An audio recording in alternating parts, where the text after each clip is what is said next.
প্রিয় দর্শক, আপনাদেরকে স্বাগত জানাই। স্ক্রিনে দেখতে পাচ্ছেন আমাদের সাথে আছেন ব্যারিস্টার নিজু মজুমদার, আমাদের সাথে আছেন অ্যাক্টিভিস্ট শেখ ফরিদ। আপনাদের দুজনকে ধন্যবাদ এবং কৃতজ্ঞতা সময় দেওয়ার জন্য। প্রিয় দর্শক, আজকে আমাদের যে নিজুম ভাই, আমাদের আজকের টাইটেল এবং ডেসক্রিপশন হচ্ছে জুলাই ষড়যন্ত্রের 1 বছর, কি পেলাম কি হারালাম। নিজু মজুমদার, প্রথমে আপনার কাছে যেতে চাই। আমরা গত 5ই আগস্ট থেকে আজ 5ই আগস্ট দেশের পরিস্থিতি ওভারঅল আপনি যা দেখতে পাচ্ছেন আমাদেরকে যদি একটু বলতেন। দেশের অবস্থা এক কথাতে জাস্ট ভয়ঙ্কর। আমি যদি একটু সেক্টর ওয়াইজ ভাগ করি, একটা রাষ্ট্রকে যদি আপনি 3টা কাঠামোতে ভাগ করেন, সেটা হচ্ছে যে ওই রাষ্ট্রের এক্সিকিউটিভ, রাষ্ট্রের জুডিশিয়ারি এবং হচ্ছে লেজিসলেচার। তো লেজিসলেচার যেখানে হয় সেটা তো সংসদ, সেটা তো নাই। আর জুডিশিয়ারির অবস্থাটা এমন হয়েছে, এক বাক্যে যদি প্রকাশ করি, যে জুডিশিয়ারির যিনি প্রধান তাকে এখানে বসিয়েছে হচ্ছে জামাত শিবিরের সাদিক কাইয়ুম এবং হচ্ছে হান্নান মাসুদ। তারা দলবল নিয়ে গেছে হাইকোর্টে, তারা বলেছে 6টার ভেতরে তারা, এবং এবং ওদের সাথে হাসনাত আব্দুল্লাহ, যাকে আমরা হাওয়াদুল্লাহ বলি, এরা 3জন গিয়ে ঘোষণা দিয়েছে যে দুপুর 2টার ভেতরে আপনার ওবায়দুল হাসান শাহিন, তাকে তার পদ থেকে সরে যেতে হবে, তা না হলে তারা এই সুপ্রিম কোর্ট ঘুরিয়ে দেবে। তো তিনি ভয় পেলেন, স্বাভাবিকভাবে ভদ্রলোক মানুষ, তিনি তো নিশ্চয়ই এদের সাথে মারামারিতে যাবেন না, ফলে তিনি সেখান থেকে সরে গেলেন। এরপরে সন্ধ্যা 6টার মধ্যে প্রধান বিচারপতি নির্ধারণ করতে হবে, সেটা বলে খান্তি দিল একটা কথা ছিল, স্পষ্টভাবে বলে দিয়েছে যে সৈয়দ রিফাত আহমেদকে আপনার প্রধান বিচারপতি করতে হবে। তো বাংলাদেশের প্রধান বিচারপতি যদি নির্ধারিত হয় হচ্ছে ঢাকা ইউনিভার্সিটির এই টোকাইদের মাধ্যমে, তাহলে ওই দেশের বিচার ব্যবস্থাটা ঠিক কিভাবে কাজ করে সেটার আমি আরেকটা উদাহরণ আমি একটা রায় থেকে দেখাবো। সেকেন্ড কথাটা হচ্ছে যে আমাদের ABM খায়রুল হক, তিনি প্রধান বিচারপতি ছিলেন, তাকে পিচমোড়া করে বেঁধে, তাকে হ্যান্ডকাফ পরিয়ে তাকে আদালতে তোলা হয়েছে। কি কারণে? তার বিরুদ্ধে অভিযোগ এনেছে তিনি যাত্রাবাড়িতে মার্ডার করেছেন। 82 বা 83 বছর বয়স্ক এক ভদ্রলোক তিনি। এরপরে আরেকটা যেটা হয়েছে সেটা হচ্ছে যে তার বিরুদ্ধে আদালতের মামলার জালিয়াতি মামলা দেওয়া হয়েছে। কেন? তিনি নাকি বলেছেন একটা, রায় দিয়েছেন আর একটা। মজার ব্যাপার হচ্ছে যে তত্ত্বাবধায়ক সরকারের ব্যাপারে তাকে আপনার এই কাণ্ডটা করেছে, সেখানে আরো 7জন বিচারপতি ছিল, যেই 4জন এই তত্ত্বাবধায়ক সরকার বাতিলের পক্ষে রায় দিয়েছে, তাদের ক্ষেত্রে কিন্তু কোনো কথাবার্তা নাই। এর একটা কারণই হচ্ছে যে বিচারপতি ABM খায়রুল হক খুবই মুক্তিযুদ্ধের সপক্ষের একজন শক্তি, মুক্ত বুদ্ধির মানুষ, এবং তিনি খুবই রবীন্দ্রপ্রেমী একজন মানুষ, এটা সর্বজন স্বীকৃত। মানে বাংলাদেশে একজন বিচারপতি আসলে সততা মাপার যদি স্কেল থাকতো, আমার মনে হয় ABM খায়রুল হককে কেউ কখনো বিট করতে পারতেন না। মানে আমি ব্যক্তিগত জানার পর্যায় থেকে বলছি, উনি মানুষের বাসাতে দাওয়াত খেতে যেতেন না। কেন যেতেন না জানেন? কারণ গেলে যদি কেউ তাকে রিকোয়েস্ট করে কোনো কিছুর জন্য, তিনি রায় লেখার আগে আপনার নিজেকে কনসেন্ট্রেশন করার জন্য তিনি রবীন্দ্রসঙ্গীত ছাড়তেন। চুপচাপ কিছুক্ষণ শুনে তিনি ঠান্ডা মাথাতে তিনি বাংলাতে রায় লিখতেন, ইংরেজিতে লিখতেন না, মাতৃভাষাতে রায় লিখতেন। তিনি এমনই একজন অসাধারণ মানুষ। তিনি মোশতাক, জিয়া, তারপর হচ্ছে সায়েম, এই 3টা শাসনকে অবৈধ ঘোষণার যে রায়টা, মানে সরি উনি দেন নাই, মানে অ্যাপিলেট ডিভিশনে তোফাজ্জল হোসেন দিয়েছে, লোয়ার কেস অর্থাৎ হাইকোর্ট ডিভিশনে মনে তিনি বিচারপতি ছিলেন, বঙ্গবন্ধু হত্যাকাণ্ডের বিচারপতি ছিলেন। সো বাংলাদেশে মানে হাই ভোল্টেজ কতগুলো মামলা তিনি ডিল করেছেন। সেই মানুষটাকে যখন পিচমোড়া করে আদালতে দাঁড় করায়, তখন সেই দেশের জুডিশিয়ারির অবস্থা কি হয়। থার্ড যেটা হচ্ছে যে আমাদের অর্থনৈতিক অবস্থা, এটা ক্রমাগত জাস্ট পঙ্গু হয়ে গেছে। এই যে আমার সামনে আপনার একটা জিনিস ধরা, মানে আপনাকে শুধু উদাহরণ হিসেবে দেখাই, সেটা হচ্ছে নন ডিসক্লোজার এগ্রিমেন্ট। আমেরিকার সাথে এই চুক্তি করেছে, এই চুক্তি 16 পাতা। এই চুক্তিটা যদি পড়েন, আমি আপনাকে একটা চুক্তির একটা পার্ট আপনাকে বলি, সেখানে বলতেছে যে সাইবার যে সিকিউরিটি অ্যাক্ট, সেটা শাস্তি আরো বাড়ানোর জন্য এই চুক্তি করে ফেলেছে। এটা হচ্ছে সাইবার ক্রাইমের এইটার চুক্তিটা আপনার করেছে কোথায়? এটা হচ্ছে কাস্টমস অ্যান্ড ট্রেড ফ্যাসিলিটেশন। এটা হলো সরি এইটা হলো আপনার সেকশন 3-তে, সেকশন 3-র 3 নম্বর অনুচ্ছেদ। এখানে আবার এই চুক্তির 16 নম্বর পাতাতে লেখা আছে যে চায়নার সাথে আমি ডিজিটাল প্ল্যাটফর্ম শেয়ার করতে পারবো না। অর্থাৎ এরপরে এখানে আছে যে আমি কিভাবে আইন বানাবো সেটা সে ডিরেকশন দিয়ে দিচ্ছে। একজন ইন্সপেক্টর যিনি বিভিন্ন বিজনেস ইন্সপেক্ট করতে আসেন, লেখা আছে যে তাকে এমন ক্ষমতা দিতে হবে যে তিনি যখন তখন যে কোনো জায়গাতে ঢুকতে পারবে এবং যা ইচ্ছা তাই সে শাস্তি দিতে পারবে। এই চুক্তির মধ্যে একজন বিজনেস ইন্সপেক্টর কি করবে সেটা বলে দেওয়া হচ্ছে। তারপরে লাইসেন্স সব তাদেরকে চাহিদা মাত্র দিতে হবে। মানে আমি এটা জাস্ট পড়া শুরু করেছি, বুঝছেন? আমার কাছে প্রথমে মনে হয়েছে এটা মনে হয় ফেক ডকুমেন্ট, অবিশ্বাস্য লাগা শুরু করেছে আমার কাছে। হ্যাঁ, মানে আপনি এটা পড়লে বুঝবেন। আচ্ছা, এইটা গেল অবস্থা। এরপরে আপনার যাকে তাকে আওয়ামী লীগ বলে তাকে পেটানো, মারা, জবাই করা, ধর্ষণ। রাস্তার মধ্যে দেখেছেন ওপেন কিভাবে জবাই করছে, গুলি করে মারছে, মেয়েদেরকে ধর্ষণ করছে, তারপরে যাকে তাকে আওয়ামী লীগ বলে ফেসিস্ট উপাধি দিয়ে তাকে মারছে। আপনার কাউকে মারতে হবে, চলে গেলেন তার বাসাতে, গিয়ে বললেন ও ফেসিস্টের দোসর, ও ভোট দিয়েছে। তো বাংলাদেশে আপনার 6 কোটি যদি আমি ধরি, একদম ফেলেও দেই, আওয়ামী লীগের যদি 40% ভোট থাকে, আমি 40% বাদ দিয়ে যদি 35% ধরি, 35% বাদ দিয়ে যদি আমি 30%ও ধরি, তাহলে মোট ভোটার সংখ্যার কত ভোট হয়? 4 কোটি, 4 কোটি ভোটার আওয়ামী লীগের। এই 3-4 কোটি ভোটারকে তার দেশ ছেড়ে চলে যেতে হবে। তারা বলছে ভারত চলে যা, এই 4 কোটিকে। তো এই হচ্ছে বাংলাদেশের অবস্থা। এর মধ্যে কি হলো, ইউনূস তার নিজের নামে আপনার ইউনিভার্সিটি করলো, তার নিজের হসপিটাল করে ফেললো, তার 1000 কোটি টাকার উপরে কর তার রেয়াত দেওয়া হয়েছে, তাকে দিতে হবে না। 666 কোটি টাকা তো করেছে হচ্ছে আপনার অগাস্টের 5 তারিখ। এরপরে তো আরো অসংখ্য অ্যামাউন্টের আছে, আমি আপনাকে বলে বলে শোনাতে পারবো। হ্যাঁ, তারপরে হচ্ছে যে তারপরে উপায় নামে একটা মনে হয় করেছে, উপায় বা সমাধান নামে কি একটা যেন ওই যে ডিজিটাল ওয়ালেট করেছে সে। টাকার টাকা, ওই যে বলেছে যে বুদ্ধি থাকলে টাকা আসবে, খালি একটা ডায়লগ দিয়েছে না কদিন আগে, আপনি দেখেছেন নিশ্চয়ই, যে মানুষ বলে টাকা টাকা নেই টাকা নেই টাকা নেই, আমি বলি বুদ্ধি নেই বুদ্ধি নেই বুদ্ধি নেই। ঠিকই, তার অনেক বুদ্ধি। এই হচ্ছে বাংলাদেশের অবস্থা। অনেক ধন্যবাদ নিজম মজুমদার। আমরা বেশ কয়েকটি বিষয় আপনার কাছ থেকে জানলাম যে আসলে বাংলাদেশের পরিস্থিতি কি দেখলেন 1 বছরে। শেখ ফরিদ ভাই, আপনার কাছে একই প্রশ্ন, বাংলাদেশটাকে আপনি কিভাবে দেখলেন? গত আগস্টে 5ই আগস্ট ভেবেছিলেন যে এই অবস্থার মধ্যে দিয়ে যাবে? অন্ততপক্ষে 5ই আগস্ট তো আমরা জানতাম না ক্ষমতায় কে বসছেন, কিন্তু ইউনূস যে বসছেন সেটার একটা মোটামুটি ধারণা পাওয়া গেছে। এবং আমরা দুপুরের পর থেকে, অর্থাৎ ধরেন 3টা-4টার দিকে যে বিভৎস দৃশ্য দেখলাম, অর্থাৎ অন্তর্বাস প্রদর্শন, লুটপাট, ভাঙচুর, এবং এর আগের দিনগুলোতে পুলিশ হত্যা করে ঝুলিয়ে রাখা, অনেক কিছু দেখে হিসাব বরাবর হয়ে গেছে আর কি হতে যাচ্ছে। আপনি গত 1 বছরকে যদি একটু স্মৃতিচারণ করতেন আমাদের মাঝে একটু সংক্ষেপে, তারপরে বিস্তারিত শুনতাম। জি শেখ ফরিদ ভাই, একটু এক সেকেন্ড আপনার ওখান থেকে। জি জি শোনা যাচ্ছে আমাকে? জি, শুনতে পাচ্ছি। জি, ধন্যবাদ আপনাকে, এবং সেই সাথে নিজম ভাইকে অনেক অনেক শুভেচ্ছা, দর্শকদেরকে অনেক অনেক সালাম ও শ্রদ্ধা। আসলে আপনি আমাকে স্মৃতিচারণ করতে বলেছেন। আমি একদিন বনানীতে উপস্থিত ছিলাম, তখন সেটা একটু করবো। তার আগে আমি নিজম ভাইয়ের 2টা বক্তব্যের উদাহরণ টানবো। আমি রেশ, তিনি চমৎকার একটি কথা বলেছেন। আসলে এটা যখন আমাকে প্রথমে কেউ পাঠায়, আমি এটা ভেবেছিলাম এটা ফেক, এই চুক্তিটা আসলে ভুয়া, আমাকে দেখে বিভ্রান্ত করার জন্য, যাতে আমরা বলবো, পরে বলবো আমরা মিথ্যা বলছি। বিশ্বাস করেন, আপনার এই কথাটা এত সত্য যে আমি টেনে কয়েকদিন কথাই বলি নাই ভয়ে, নাম্বার 1। দ্বিতীয়, এই যে আপনি ভুলে একটা জিনিস মিস করে গেছেন, সেটা হলো তিনি কিন্তু আদম ব্যাপারীও সেজেছেন। তিনি শুধু ইউনিভার্সিটি, তারপরে হসপিটাল, মানে সবচেয়ে আমাদের জন্য লজ্জার ভাই। কারণ হচ্ছে যে আমরা তাকে মানি না, সবাই জানে, আমরা যারা তারা মানি না তাকে গভর্নমেন্টের প্রধান। কিন্তু অন্তত আপনার কাগজপত্রে তিনি দেশের এই মুহূর্তে প্রধান, দখল করে হোক যেমনি আসুক, দেশের তো একটা ইজ্জতের ব্যাপার আছে নিজম ভাই। আমার বিশ্বাস, আমি বিএনপির নেত্রীকেও বলেছি লাইভ এসে, যে আদম ব্যাপারীর লাইসেন্স তো আপনারাও নেবেন না। তারা বলছে না। আমার ধারণা নিজম ভাইকেও যদি আদম ব্যাপারীর বাংলাদেশের সকল ব্যবসা দেওয়া হয়, নিজম ভাই বলবেন আমি সরি, আমি দরকার হয় সলিসিটররা ছুটি করে খাবো ভাই, দরকার হয় আমি ল্যাংটা সুলেমানের মতো ইউটিউব চালাবো, ইউটিউব দিয়ে কামাই করবো, তবুও আমি আদম ব্যাপারী হব না, আই এম শিওর। কিন্তু আপনি দেখেন নিজম ভাই, কত লজ্জার না এটা। একটা নোবেল লরিয়েট, এটুকু তো অন্তত এই সম্মানটা, নোবেল পুরস্কারটাকে আমরা এখনো শ্রদ্ধা করতে চাই। কিন্তু ডক্টর ইউনূস এসে শুধু বাংলাদেশের রাষ্ট্রকে বিতর্কিত করেন নাই, বাংলাদেশের মুক্তিযুদ্ধে বিতর্কিত করেন নাই, বাংলাদেশের গণতন্ত্রকে বিতর্কিত করেন নাই, মানে পৃথিবীর যে একটা পুরস্কার, এই নোবেল পুরস্কারটাকে তিনি চরমভাবে বিতর্কিত করেছেন বলে আমি বিশ্বাস করি।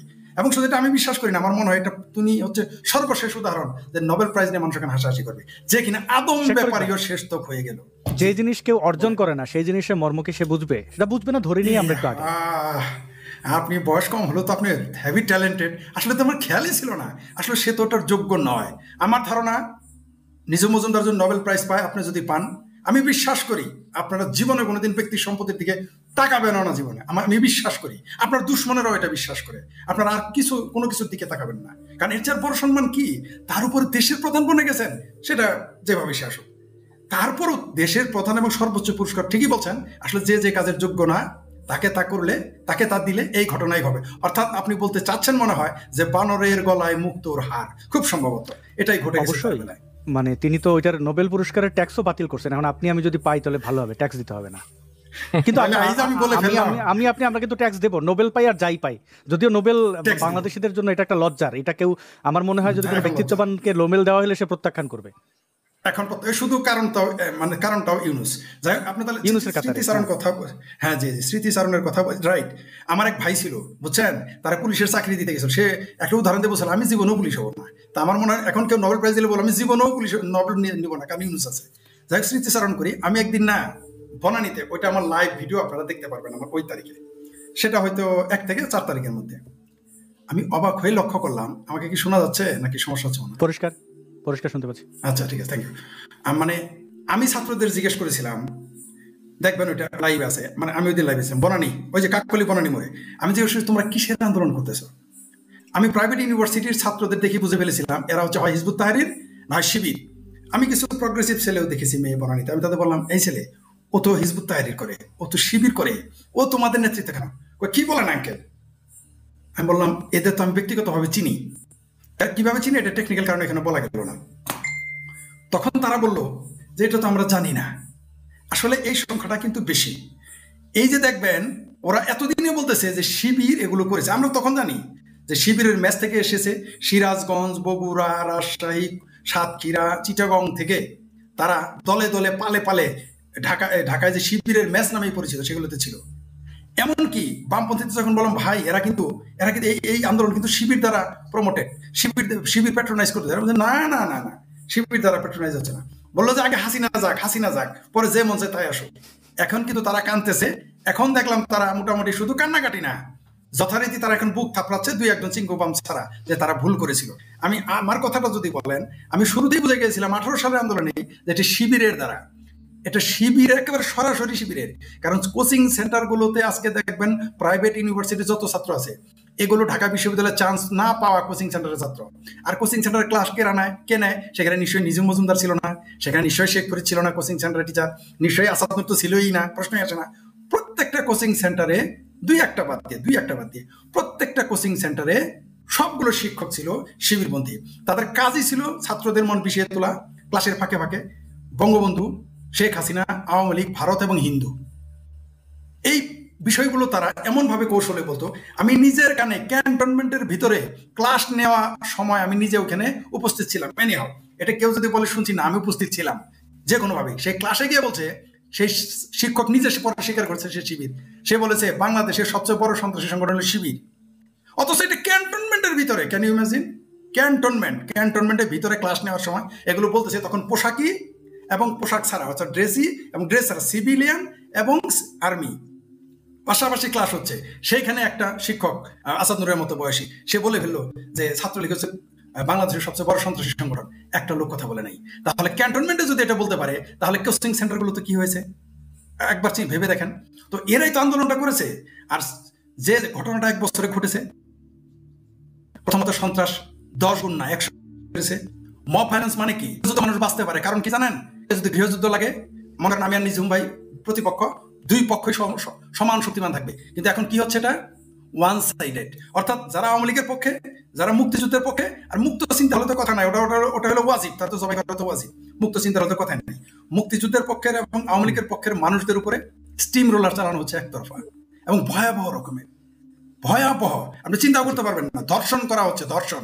স্বামীকে বাঁচাতে স্ত্রীকে বিছানায় যেতে হচ্ছে, পিতাকে বাঁচাতে কন্যাকে যেতে হচ্ছে, ভাইকে বাঁচাতে বোনকে যেতে হচ্ছে, স্বামীকে বাঁচাতে স্ত্রীকে বিছানায় যেতে হচ্ছে। এটা আমি বারবার বলতেছি, কেউ গুরুত্ব দিতেছে না। আপনি জানেন না যে বাংলাদেশের আইনের কি ভয়ঙ্কর মানুষ। আর অর্থনীতির কথা বলবেন, যে লোকটাকে 20 কাপ চা খেত এবং 10 কাপ অন্যকে খাওয়াইতো, সেই লোকটা এখন নিজে 3 কাপ চা খাইতে পারে না। সে টিএসসিতে খোঁজ নেন, টিএসসিতে নিজাম ভাই আমার চেয়ে ভালো জানে। টিএসসিতে ফোন করবেন দোকানদারদের, আগে বিক্রি কত, কসাইদের জিজ্ঞেস করবেন মফস্বলে বিক্রি কত, আপনি মাছের দোকানদারদের বিক্রি করবেন, তাহলে বুঝতে পারবেন দেশের অবস্থা 1 বছর কোথায় গেছে। আর আইনের কথা তো জি, এটা স্পষ্ট যে আমাদের দেশের 12টা বেজে গেছে এবং আমি একটু স্মৃতিচারণ করতে চাই। শেখ ফরিদ ভাইকে একটু অনুরোধ করবো, আপনি এই আপনার ব্রাউজারটাকে ক্লোজ করে, অন্য ব্রাউজারগুলো ওপেন থাকলে সব ক্লোজ করে যদি আপনি আবার একটু ঢুকতেন, আপনার কথা আটকে যাচ্ছে বা ছবি আটকে যাচ্ছে। তো নিজুম ভাই, এই যে মেট্রো রেলে আগুনের পরে, আগুন দেওয়ার পরে টোরে, আমি অন্তত পক্ষে শেখ হাসিনার পতন চাই নাই। হ্যাঁ, জুলাইয়ের আন্দোলনে যারা ছাত্ররা আন্দোলন করেছে তাদের উপরে পুলিশি নির্যাতন বা ছাত্রলীগ কর্তৃক যা নির্যাতন হয়েছে সেটার বিরুদ্ধে আমি ছিলাম। আমি এই অন্যায় বন্ধের জন্য, এবং ব্যক্তিগতভাবে আপনার সাথে কথা হচ্ছিল যে মানুষ ফুঁসে উঠছিল, কিন্তু শেখ হাসিনার পতন আমি কেন চাইনি, কারণ ওই মেট্রো রেলের আগুন দেওয়ার সময় আমার সিদ্ধান্ত শেষ, বিটিভি ভবনে আগুন দেওয়ার সময় সিদ্ধান্ত আমি বুঝে গেছি। এবং আবু সাইদের ফুটেজটা যেদিন আমি ভালো করে তার অতীতের তার কর্মকাণ্ড, সে যে জিহাদি জঙ্গিদের সাথে যুক্ত, হারুন নিজার যার আইডল, কুখ্যাত রাজাকার আল্লামা সাইদি হিসাবে খ্যাত, সেই সাইদিকে রাহবার বলা, এ তো শিবিরের প্রোডাক্ট, এটা একদম স্পষ্ট ছিল। কিন্তু আওয়ামী লীগ কেন তাদেরকে এক প্রকার বীরের মর্যাদা দিল? শেখ হাসিনা নিজেও আবু সাইদের কথা উল্লেখ করে আবু সাইদের মাকে ডেকে এই স্বীকৃতিগুলোর বোধহয় দরকার ছিল না। যাই হোক, তাও রাজনীতিবিদদের দায়িত্ব রাজনীতিটা ভালোভাবে করা। আমি হয়তো ছোট মুখে বেশি কথা নাই বলি, কিন্তু শেখ ফরিদ ভাই যে বামদের কথা বলছিলেন, এবং শিক্ষক নেটওয়ার্ক সহ অন্যান্য যে নেটওয়ার্কের সদস্যরা, কেউ ডলারে দৌড়ান আর কেউ হচ্ছে বেকুবের মতো দৌড়ান, কেন দৌড়ান তাও জানেন না। তো সেই বেকুবদের পরিণতি আজকে আমরা দেখবো। একটু যদি দেখি নিজুম ভাই আজকের বাংলাদেশের অবস্থা, আমরা দেখলাম ইউনুস সাহেব, সেই ডক্টর মোহাম্মদ ইউনুস আন্তর্জাতিক খেলোয়াড়, তিনি জুলাই ঘোষণাপত্র দিলেন। এটা সম্পর্কে আপনার কাছে জানতে চাইবো। আমরা দেখলাম তিনি সেই ঘোষণা দিতে গিয়ে জড়িয়ে ধরলেন এক নারীকে। এটা নিয়ে বিতর্ক চলছে, জামাত বলছে তিনি অপবিত্র হয়ে গেছেন, এই মঞ্চে তাদের যাওয়াটা ঠিক হয় না, তাদের ইমানের সমস্যা হয়ে গেছে। আজকে আল্লামা শফি সাহেব বেঁচে থাকলে কোন ফতোয়া দিতেন আমি জানি না, তবে প্রকাশ্যে কোনো ফতোয়া আসবে না ইসলামপন্থী দলগুলোর কারণে, যেখানে ডক্টর মোহাম্মদ ইউনুস নিজেই একজন ধর্মহীন মানুষ। তিনি তার সারা জীবনে যা কিছু করেছেন এগুলো বাংলাদেশের ইসলামপন্থীদের মধ্যে যারা উগ্র তাদের প্রত্যেকটা জায়গায় আঘাত করে। এখন আপনি পাবেন না আসিফ মাহতাব উৎসর মতো সমকামী বিদ্বেষীদের, পাবেন না সুদখোরের সুদ নিয়ে ওয়াজ, এগুলো অনেক কিছু পাবেন না, এটা বাস্তবতা। তো এই জুলাই ঘোষণাপত্রে যা আছে সেটা একটু আপনার কাছ থেকে জানতে চাইবো, আপনি একটু সংক্ষেপে বলবেন। আমি জানি এগুলো আপনি নিপুণভাবে পর্যবেক্ষণ করেন। এবং আমরা দেখলাম বেলুন লুটপাট করতে গিয়ে, সেই যে গণভবনের লুটপাট, সেই লুটপাটকারীরা এখন আবার রাস্তায় নেমেছে। তারা দেখেন বেলুন লুটপাট করতে গেছে, বেলুন লুটপাট করতে গিয়ে মানে তাদের বানানো হেলিকপ্টার, যদিও শেখ হাসিনা হেলিকপ্টারে চড়ে যাননি, তো এই বেকুবগুলো সেই বেলুন লুটপাট করতে গিয়ে দেখেন এখানে আগুন লাগিয়ে তারা পুড়ে গেছে। এবং এই দেখেন দেখতে পাচ্ছেন এই আগুনে তারা ঝলসে গেছে বেশ কয়েকজন। এবং আমরা পত্রপত্রিকাতে দেখতে পাচ্ছি, এটা বলা হচ্ছে যে মানিক মিয়া অ্যাভিনিউতে গ্যাস বেলুন বিস্ফোরণে আহত অন্তত 11 জন। এই দেখতে পাচ্ছেন তাদের দৌড়, এবং এইখানে মোল্লা আছে, এইখানে বামাতি আছে, এগুলো থাকবে, এটাই তাদের সম্মিলিত প্রচেষ্টা। তো আমরা আরেকটি ঘটনা দেখলাম, আমরা দেখলাম যে 71-এর সেই কুখ্যাত রাজাকার যাদের ফাঁসিতে ঝোলানো হয়েছিল, সেই রাজাকারদেরকে, যেহেতু এখন রাজাকারদের স্বাধীনতা, রাজাকার আলবদর আল শামস এদেরই স্বাধীনতা, তো তারা সেই স্বাধীনতা উদযাপন করতে গিয়ে তাদের ঝুলে যাওয়া সেই ব্যক্তিদের তারা এখানে এনেছে। তারা টিএসসিতে সেটি প্রদর্শনের চেষ্টা করেছে, এবং ঢাকা বিশ্ববিদ্যালয়ের কিছু ছাত্ররা গিয়ে সেটিকে পণ্ড করে দিয়েছে, অর্থাৎ এই রাজাকারদের ছবি নামাতে বাধ্য করেছে। আরও অনেক ঘটনাই ঘটেছে, মানে এখানে স্লোগান দেওয়া হয়েছে জামাত শিবির রাজাকার। এবং পরবর্তীতে বিশ্ববিদ্যালয় কর্তৃপক্ষ, যদিও এখানে জামাতি শিক্ষকদের নিয়ন্ত্রণে এই বিশ্ববিদ্যালয়, আপনারা অনেকেই জানেন বা জানবেন, তো তারা এখান থেকে এই রাজাকারদের সব ছবি ছড়িয়েছে। এই ছবিগুলো সরানোর পরে যেগুলো পায়ের তলায় মুড়ানো হয়েছে, এবং অনেকে বলেছেন আসলে সুয়ারেজের যে জায়গাটি, অর্থাৎ পয় নিষ্কাশন ব্যবস্থার যে নালা থাকে, ড্রেন, সেই ড্রেনের মধ্যে এই রাজাকারদের ছবি ফেলে দেওয়া হয়েছে, এবং এটি অবধারিত ছিল। এবং এই রাজাকারদের ছবি আমরা পরবর্তীতে এই শাহবাগে টানানো হবে, এবং এরা যদি পালিয়ে না যায় তাহলে ঝোলানো হবে, এটা মোটামুটি নিশ্চিত, বাংলাদেশের পরিস্থিতি এটাই বলছে। এবং সেই মহান ব্যক্তি যাকে কল্পনা করে এখন তাদের সবকিছু কাঁপে। আমরা দেখলাম বাংলাদেশ জাতীয়তাবাদী দল, তারা একটু প্রেস রিলিজ দিয়েছে, প্রেস রিলিজে বলছে যে টিএসসি প্রাঙ্গণে স্বীকৃত রাজাকারদের ছবি প্রদর্শন এবং তাদের সাথে মরহুম সালাউদ্দিন কাদের চৌধুরীর ছবি প্রদর্শন করার তীব্র নিন্দা। মানে রাজাকারদের সাথে আমাদের রাজাকাররে করছো কেন, মানে ইন্টারেস্টিং বিষয়। আমরা দেখলাম আরে বিএনপির জন্য মাঝে মধ্যে আবার করুণা হয় আসলে। এটা কি কেউ ফাইজলামি করে ছাড়ছে বলে মনে হয় নাকি সিরিয়াস? আমার মনে হয় না, কারণ আমি তাদের পেজে গিয়ে দেখেছিলাম। এখন ভাই এমন একটা অবস্থা, দেখেন ওদের পেজ থেকে না, কারণ আমার ধারণা কেউ স্যাটার করে ছাড়ছে, কারণ আচ্ছা প্রিয় দর্শক, আপনাদের কেউ ছাত্র দলের যে পেজটা আছে সেই পেজে আমাকে একটু নিশ্চিত করবেন নিজুম ভাই, আসলে পরিস্থিতি এমন কোনটা ঠিক কোনটা বেঠিক এটা নির্ধারণ করা মুশকিল। আপনারা বলছিলেন না, বিএনপির মিডিয়া সেল নামে একটা পেজ আছে, সেই মিডিয়া সেলের পেজ ছাড়া যদি অন্য কোথাও থেকে প্রেস বিজ্ঞপ্তি দেয় তাহলে ধরে নিতে হবে যে সেটা ঠিক নাই, মানে পার্সোনাল ক্যাপাসিটি তার প্রেস বিজ্ঞপ্তি দিতে পারে না। আমরা দর্শকদের অনুরোধ করবো যে আপনারা একটু জাতীয়তাবাদী ছাত্র দলের ওই পেজে যান, যাই একটু আমাদের নিশ্চিত করেন। আমরা দেখলাম টিএসসিতে বামপন্থীরা এখন তারা বলছে যে মানে এই রাজাকারদের ছাড়া ঠিক হয় নাই, তারা মিছিল টিছিল করছে আর কি। এই হচ্ছে বিষয় বর্তমান বাংলাদেশ।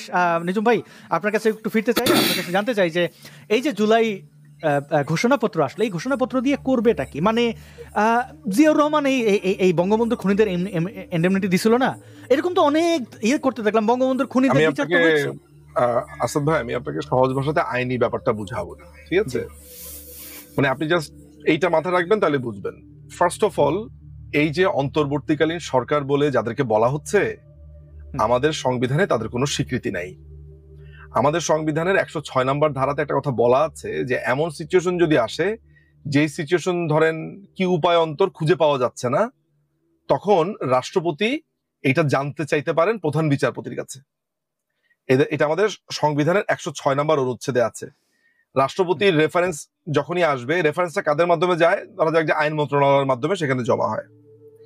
এখন এই যে রাষ্ট্রপতি রেফারেন্সটা চাইলেন, রাষ্ট্রপতির রেফারেন্সটাতেই প্রধান বিচারপতি তার একটা মতামত দিবেন, কিংবা কিভাবে দিবেন, তার ফুল বেঞ্চ শুনবেন, আইনজীবীরা তাদের স্টেটমেন্ট দিবেন, এবং সেভাবেই তখন তারা সিদ্ধান্ত দিতে পারবে।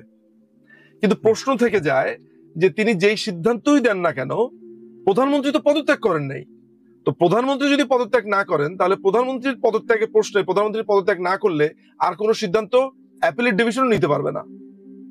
ফলে ওরা 106 অনুচ্ছেদ বলে তারা বলেছে যে অন্তর্বর্তীকালীন সরকার হইতে পারে। আচ্ছা, ভালো কথা। পরবর্তী সময় যখন মহসিন রশিদ নামে এক ভদ্রলোক, তিনি কোর্টে গিয়ে বলছে যে তোমরা যে 106 নম্বর অনুচ্ছেদের আন্ডারে এই অন্তর্বর্তীকালীন সরকারকে তোমরা রেডি করলা, আমার সেসব নথিপত্র দেখা লাগবে, তোমরা কিভাবে এটা আদালত থেকে এটা করছো আমাকে দেখাও। তখন দেখা গেল যে এই রকমের কোনো নথিপত্রই নাই। পরবর্তী সময় প্রায় অনেক মাস পরে আমরা জানতে পারলাম যে প্রধান বিচারপতি তখন ছিলেন হচ্ছে ক্যান্টনমেন্টে। তিনি কেমনে ফুল হিয়ারিং করবেন? বুঝতে পারছেন? সো প্রথম ব্যাপার হচ্ছে যে এদের পুরো গঠন প্রণালীটা অবৈধ। অবৈধ হওয়ার ফলে যেটা হয়েছে যে ভবিষ্যতে এই যে তারা জুলাই চার্টার করছে, এই করছে, ওরা জানে তারা অবৈধ। তারা বাংলাদেশে তারা মনে করছে কি যে তাদেরকে একটা ইন্ডেমনিটি দিলে ভবিষ্যতে কোনো সরকার তাকে কেউ কিছু করবে না। তো আমি তো এখনই ঘোষণা দিলাম যে ভবিষ্যতে যখন যদি আমরা কখনো ক্ষমতাতে যাই, এই যে এই 6 সমন্বয় 7 সমন্বয় আছে, এদেরকে আমরা আইনের কাঠগড়াতে দাঁড় করাতে চাই। Simple as that. এই এদেরকে, কারণ এরা অসংখ্য মানুষের মগজ ধোলাই করেছে, অসংখ্য মানুষকে তারা বেপথে নিয়ে এসেছে, এদেরকে আইনের কাছে জবাবদিহি করতে হবে। বাট সেটা ফ্রি অ্যান্ড ফেয়ার, কোন রকমের সরকারি হস্তক্ষেপ থাকবে না। সে নিজে মামলা তার নামে মামলা হবে, সে আপনার সেখানে যেটা হবে যে সে এটা ফেস করবে। তো এন্ড অফ দ্য ডে যেটা হচ্ছে যে আপনি লিগাল আপনার ইটা জানতে চাচ্ছেন, লিগাল এটার যে ইফেক্ট হচ্ছে এইটা, যে এটা এক তুরিতে এটা শেষ হয়ে যাবে। এটার জন্য পার্লামেন্ট লাগবে না। কিন্তু এখন যেই অন্তর্বর্তীকালীন সরকার বলে যারা নিজেদেরকে বলে, এটা পার্লামেন্টে কিন্তু ভয়েড করতে হবে না, এটা ভয়েড অ্যাব ইনিশিও, এটা শুরুতেই বাতিল। এই জিনিসটাই হয়নি। অর্থাৎ আপনি আপনার রুমে বসে আছেন, দুটা মাস্তান এসে আপনাকে পিস্তল ধরে বাসা থেকে বের করে দিল। পরবর্তী সময় আপনাকে পাল্টার একটা মামলা করে বাসা ঢুকতে হবে না। পরবর্তী সময় ওকে আপনি সরা ঢুকতে পারলেই হবে, বা কেউ তাকে সরা দিছে, আপনি এসে ঘরে এন্ট্রি নিলেন, আপনাকে আর অন্য কিছু করতে হবে না। ঠিক এই ব্যাপারটাই তাই, যে এই সরকারকে বা এই দেশকে দখল করছে এই গ্রুপটা, এরা যখন উৎখাত হবে তখন ওই আগের সরকারই কন্টিনিউ করবে। সিম্পল এজ দ্যাট, খুব সিম্পল। অনেক ধন্যবাদ নিজুম মজুমদার।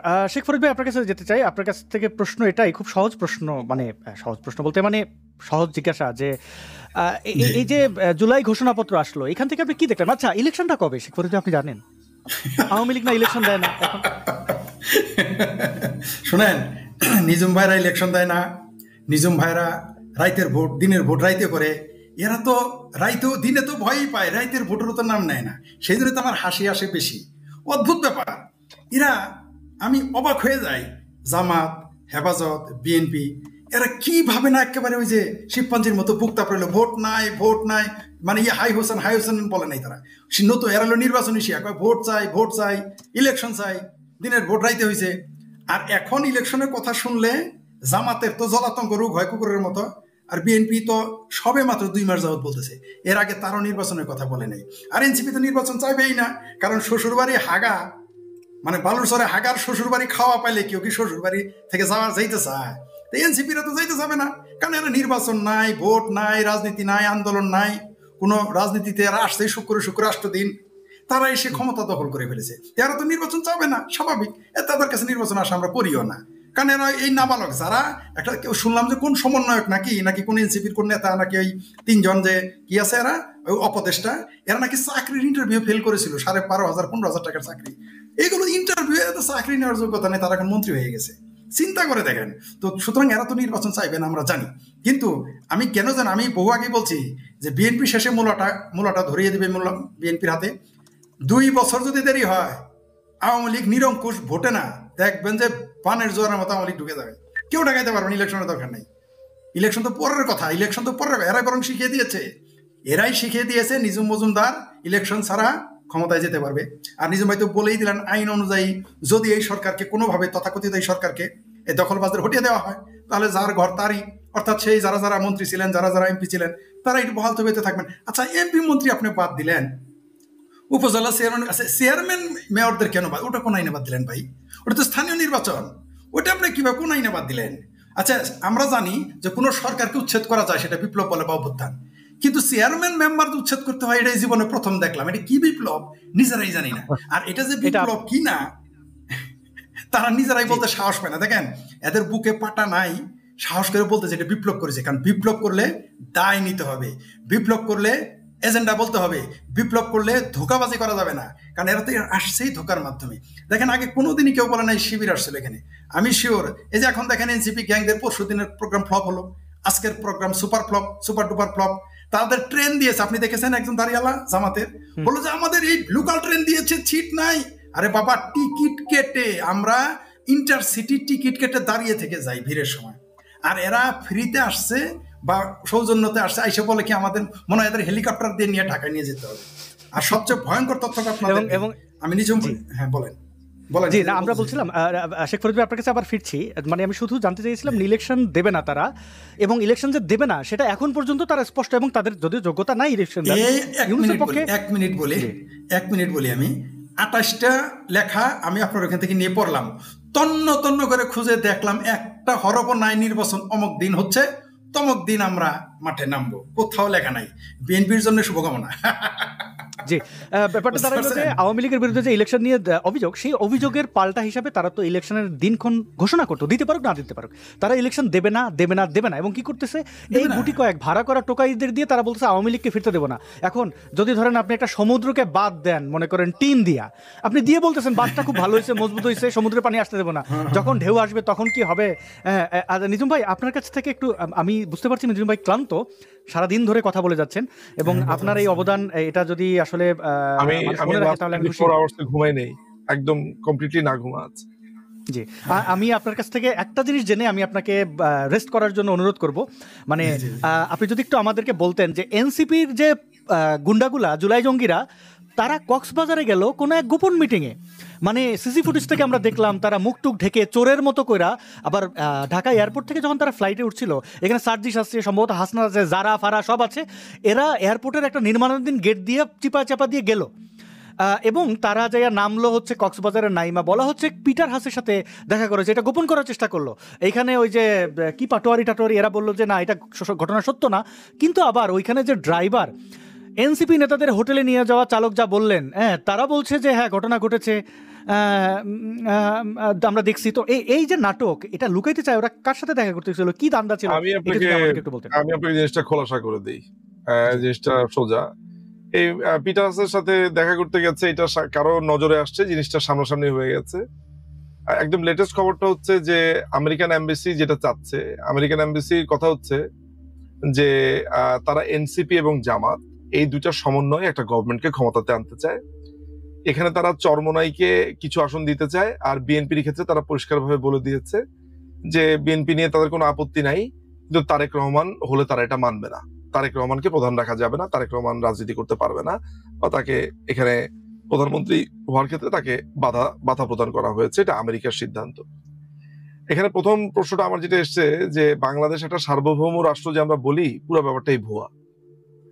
আমি যতটুকু জানি ততটুকু যদি আজকে মিডিয়ার সামনে বলতে পারতাম, তাহলে আমার মনটা একটু ঠান্ডা হতো। তবে নিশ্চয়ই কোনো না কোনো দিন এই শক্তি আমার আসবে, সাহস আসবে। সাহস তো ব্যাপার না, স্ট্র্যাটেজিক্যাল কারণে বলতেছি না, তা নাহলে তার সাহসের অভাব নাই। তো আপনি জাস্ট এতটুকু জেনে রাখেন, এবং আপনি আমাকে জিজ্ঞাসা করবেন না যে ভাই আপনার সোর্স কি, খালি জেনে রাখেন আমি যা বলছি আমি আপনাকে জেনেই বলছি। আমেরিকানরা প্রচন্ড ফিউরিয়াস হয়েছে আমাদের উপরে। তো আমাদের ব্যাপারটা তারা সবসময় বরাবরই মনে করে যে আমাদের বিশ্বাস নাই, কখন আমরা ঘিরে ফেলবো আমেরিকান এমবাসি। তারা আমেরিকান এমবাসিতে এমন নিরাপত্তা ব্যবস্থা করেছে, তাদের স্নাইপার, তারা প্রচন্ড ভয় কিন্তু বাংলাদেশ আওয়ামী লীগকে পায়। তারা জানে যে এই দলটা যদি ভায়োলেন্ট হয় কখনো, এবং তারা যদি সিরিয়াসলি এই আন্দোলনটা করে ভয়ঙ্কর রূপ ধারণ করবে। এবং তারা প্রধানমন্ত্রীকে নিয়ে যেসব কথাবার্তা বলে, সুতরাং আলটিমেটলি যেটা হচ্ছে যে এইটা মোটামুটি আমার কাছে যে সংবাদটা এসছে গোয়েন্দা তথ্য, সেটা হচ্ছে যে তারা এনসিপি কে তারা ক্ষমতায় আনতে চায়, সাথে জামাতকে রাখতে চায়। এটি প্ল্যান। বিএনপি কে তারা পুরোপুরি একটা উষ্টা মারবে বলে আমার ব্যক্তিগত ধারণা। এবং তারা বিএনপি মানে বিএনপির আসলে ব্যর্থ মনোরোধ কি, ইলেকশন হলে তো বিএনপি তার সমর্থন আছে না আছে সেটা আলাদা জিনিস, কিন্তু বিএনপি কে খুবই ট্যাক্টফুলি এই ইলেকশন থেকে একেবারে ছিটকে দেওয়া হবে, একটা বলির পাঠা বানানো হতে পারে। তবে এটা নিশ্চিত থাকা যেতে পারে যে এনসিপি আর জামাতকে নিয়ে একটা সরকার গঠন করতে চায়, আপাতত এটাই উদ্দেশ্য, এবং এই উদ্দেশ্যেই আসলে পিটার হাসানের সাথে তাদের একটু দেখা করেছে তারা। জি নিজুম ভাই, অনেকে বলছেন যে এই জুলাই সন্ত্রাসী, জুলাই জঙ্গিরা সেফ এক্সিটের জন্য পিটার হাসের সাথে একটা আলোচনায় গেছে, এরকমও বলা হচ্ছে। আমরা সেটা বাস্তবতা কি সেটা দেখতে পাবো, কতজন পালাবে সেটা প্রশ্ন। I don't think so. ওকে, দেখা যাক। নিজুম ভাই, আমি আপনার শারীরিক অবস্থা বুঝতে পারছি। যেদিন গোপালগঞ্জে এই গণহত্যা চালানো হয়েছিল সেদিন আমি রাতে ঘুমাইনি, দিনে ঘুমাইনি, মানে 24 ঘন্টা আমি বুঝতে পারছিলাম যে কিভাবে মাথার মধ্যে ভোগ করছিল। আপনি অক্লান্ত এই লাইভের আগে আরেকটা লাইভে আপনি ছিলেন, এর আগে একটা মানে এই অক্লান্ত পরিশ্রম এবং পর্যবেক্ষণের জন্য আপনার কাছে কৃতজ্ঞতা। আওয়ামী লীগ আপনাকে মনে রাখবে কিনা আমি জানি না, কিন্তু আওয়ামী লীগ ক্ষমতা থাকা অবস্থায় আপনি ছাড়া আর খুব একটা মানুষকে ভোকাল দেখি নাই।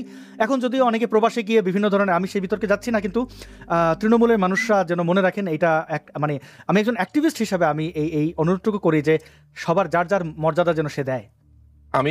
আমি আপনাকে একটা কথা বলতে পারি, সেটা হচ্ছে যে এই জায়গাতে আমি আপনার কথা বলবো, সেটা হচ্ছে যে আমার জীবনের যা কিছু পাওয়ার সেটা আমার পাওয়া হয়ে গেছে। সেটা হচ্ছে যে বঙ্গবন্ধু কন্যা আমাকে যে স্নেহ দিয়েছেন, আমার প্রতি তার যে স্নেহ, যে মমতা তিনি আমার প্রতি দেখিয়েছেন, আমার জীবনের সমস্ত কিছু পাওয়া হয়ে গেছে। আমার আর কোনো কিছু পাওয়ার বাকি নেই। এটার সাথে আমার সাথে যোগ হয়েছে তৃণমূলের ভালোবাসা। আমি আপনাকে বলে বুঝাতে পারবো না যে বাংলাদেশের তৃণমূলের আওয়ামী লীগ আমাকে যে শ্রদ্ধার ভালোবাসাটা দেখিয়েছে, আমি তাদের কাছে চিরকৃতজ্ঞ। এবং আমার যতদূর ক্ষমতা আছে, অনেকেই ভাবে যে নিজুম ভাই অনেক ধরনের কথাবার্তা বলে না, পলিটিক্যালি অনেক ধরনের। আমি সবসময় একটা জবাবই দেই যে আমি এই তৃণমূলটাকে নিয়ে কাজ করতে চাই, কারণ তৃণমূল হচ্ছে বাংলাদেশ আওয়ামী লীগের। কারণ এই দলটাকে গড়তে হবে। এই দলটাকে যেমন বঙ্গবন্ধু নামা নাই খাওয়া নাই, তার একটা যৌবন পার করেছেন দলটাকে গড়ার জন্য। এই দলকে গড়ার কথা কেউ চিন্তা করে না। প্রত্যেকে চিন্তা করে সে এমপি হবে, প্রত্যেকে চিন্তা করে মন্ত্রী হবে, নানান ধরনের অ্যাম্বিশন থাকে। ভাই, আমি ক্ষুদ্র মানুষ, আমার ওই যোগ্যতাও নাই। আমি শুধু একটা কথা চিন্তা করি, সেটা হচ্ছে যে বাংলাদেশ আওয়ামী লীগের তৃণমূলকে শক্তিশালী না করলে, কারণ বাংলাদেশ আওয়ামী লীগকে চিন্তা করতে হবে, কারণ আমরা এইবার যখন ক্ষমতাতে আসবো, এই নেক্সট আমরা যখন ক্ষমতাতে আসবো, এবং সেটা খুব শীঘ্রই, তখন কিন্তু আমাদেরকে ওইভাবেই থাকতে হবে যে বাংলাদেশের মানুষের আস্থা এবং ভরসা হয়ে। আমি বারবার বলেছি যে এই দলটা আর বুর্জোয়াদের হাবে পরিণত হবে না। এটা হবে প্রপারলি একটা শোষিতের দল। এটা হবে হচ্ছে বাংলাদেশের প্রত্যেকটা মানুষকে সে রিপ্রেজেন্ট করবে, কিন্তু এই দলটাতে যেন সর্বহারারা কানেক্ট করতে পারে, যে যার কিছু নাই সে যাতে কানেক্ট করতে পারে, এটা ওর দল। আজকে রিক্সাওয়ালা মুটে মজুররা যখন কাঁদতেছে যে এইটা আমরা কি করলাম, তখন বুঝতে হবে যে এই দলটা কাদের দল। আপনি আমার কথা বুঝতে পেরেছেন? সো আমি এই ভাইবটা দিতে চাই। আর বাংলাদেশ আওয়ামী লীগ আমি যেভাবে চাই, আমি বলেই হচ্ছে আপনাকে এর আগের একটা প্রোগ্রামে, যে আমরা ম্যাজিকের মতো আসতে চাই, আমরা একটা ম্যাজিক্যাল দল হতে চাই। আমরা ডিজিটাল বাংলাদেশ করার চেষ্টা করেছি, কতদূর পেরেছি সেটা জনগণ বিচার করবে। আমরা ম্যাজিক্যাল আওয়ামী লীগ এবং ম্যাজিক্যাল বাংলাদেশ করব, যেই একটা বাংলাদেশে একটা ভালো রিসার্চ ইউনিভার্সিটি নাই, যেখানে কোনো রিসার্চ হয় না। আমি পৃথিবীর বিভিন্ন দেশে গেছি, এটা রিসার্চের উপরে বেস করে টপ ইউনিভার্সিটি। আমার দেশে কোনো রিসার্চ হয় না। আমার মাকে ক্যান্সারের ট্রিটমেন্ট করতে নিয়ে গেছি চেন্নাইতে, টাকা সব দিয়ে এসছি আমি ইন্ডিয়াতে। Why not in Bangladesh? So এগুলো আমাকে স্টাক করেছে, আমার জীবন অভিজ্ঞতা, একটা স্লামডগ মিলিয়নিয়ার মুভিটার মতো জীবন অভিজ্ঞতা আমাকে ঋদ্ধ করেছে। জানি না আসাদ ভাই আপনাকে জিনিসটা কেমন শোনা যাবে। এই যে আপনি আমার পেছনের বইপত্রগুলো দেখেন, আমি এই 20 বছর নিজেকে প্রস্তুত করেছি। এই গত 20 বছর, 21 বছর, 22 বছর আমি টানা নিজেকে প্রস্তুত করেছি। এইভাবে প্রস্তুত করেছি যে এই দেশটা, এই দলটা, এই মানুষগুলোর জন্য আমার কাজটা হচ্ছে জ্ঞান বিতরণ করা। কেউ তো বলে না লাইব্রেরি করার কথা, কেউ তো বলে না জ্ঞান চর্চার কথা। আজকে মূল জায়গাটাই হচ্ছে জ্ঞানের চর্চা। তা না হলে তো এই জ্ঞানটা হতো না। কতজন মানুষ এই কোটার রায়টা পড়েছে হাইকোর্টের, ওইটা পড়লেই তো তারা হয়ে যেত। আরে ওইখানে তো ক্লিয়ারলি বলে দিয়েছে যে গভর্নমেন্ট এটাকে সেট করতে পারবে। গভর্নমেন্ট কিছু বুঝে ওঠার আগেই এই আমেরিকান প্ল্যানে যা হওয়ার হয়ে গেল। আলটিমেটলি এগুলো আমাদের দুর্ভাগ্য। ফলে this is what I want to do, Nur ভাই। এবং আপনার যে প্রশ্নের উত্তর আমি বলেছি যে বঙ্গবন্ধু কন্যার কাছ থেকে আমি যে ভালোবাসা আর যে মমতা পেয়েছি, এবং তিনি তিনি সিম্পলি একটা একটা একটা মাদারলি ক্যারেক্টার। আমার জীবন অভিজ্ঞতা দিয়ে আপনাকে আমি কথাটা বললাম। জি, ঠিক আছে, অনেক ছোট আমি জেস্টার। জি জি বলুন। যে আপনার সাথে খুব একমত হয়ে বলি যে বাংলাদেশের সুশিক্ষার খুব অভাব। আপনি একজন ব্যারিস্টার, আপনি আইনি পেশায় রয়েছেন। আপনি চিন্তা করেন তো, বাংলাদেশের সুপ্রিম কোর্টের একজন আইনজীবী এবং কি এই সরকারের একজন পোস্টার বয়, সে বলছে নো ট্রিটমেন্ট নো রিলিজ, মানে হচ্ছে যে শেখ হাসিনা কারো ট্রিটমেন্ট করতে দেয়নি। এই সুশিক্ষা থাকলে পরে এত বড় আহম্মক আমরা পাইতাম? আপনি চিন্তা করেন একটা দেশে কি পরিমাণ মূর্খ। তাজুলের যেটা হয়েছে, মানে তাজুলের যেটা হয়েছে যে, মানে আমি আসলে টু বি অনেস্ট আসলে আমরা ছোটবেলায় একটা কথা শুনতাম যে শিয়াল টাইপের, মানে খুবই শ্রুড। তাজুল কিন্তু খুবই ভয়ঙ্কর রকমের সিরাজুস সালিহিনের সদস্য ছিল, অর্থাৎ ওই যে রক কাটা না, হচ্ছে ওদের ভয়ঙ্কর। তো এর নামে কিন্তু একটা মার্ডার কেস ছিল 1998-এ রাজশাহীতে। ও তো রাজশাহী ইউনিভার্সিটিতে পড়েছে। এই ছেলেটা আপনার, আমি তো তার সাথে এর আগেও টকশো করেছি। আসলে তাকে ব্যক্তি মানুষ হিসেবে কেমন সেইটা আমার সুযোগ হয়নি, কিন্তু আমার কাছে মনে হয়েছে ওর জীবনটা নষ্ট করেছে আসলে জামাত।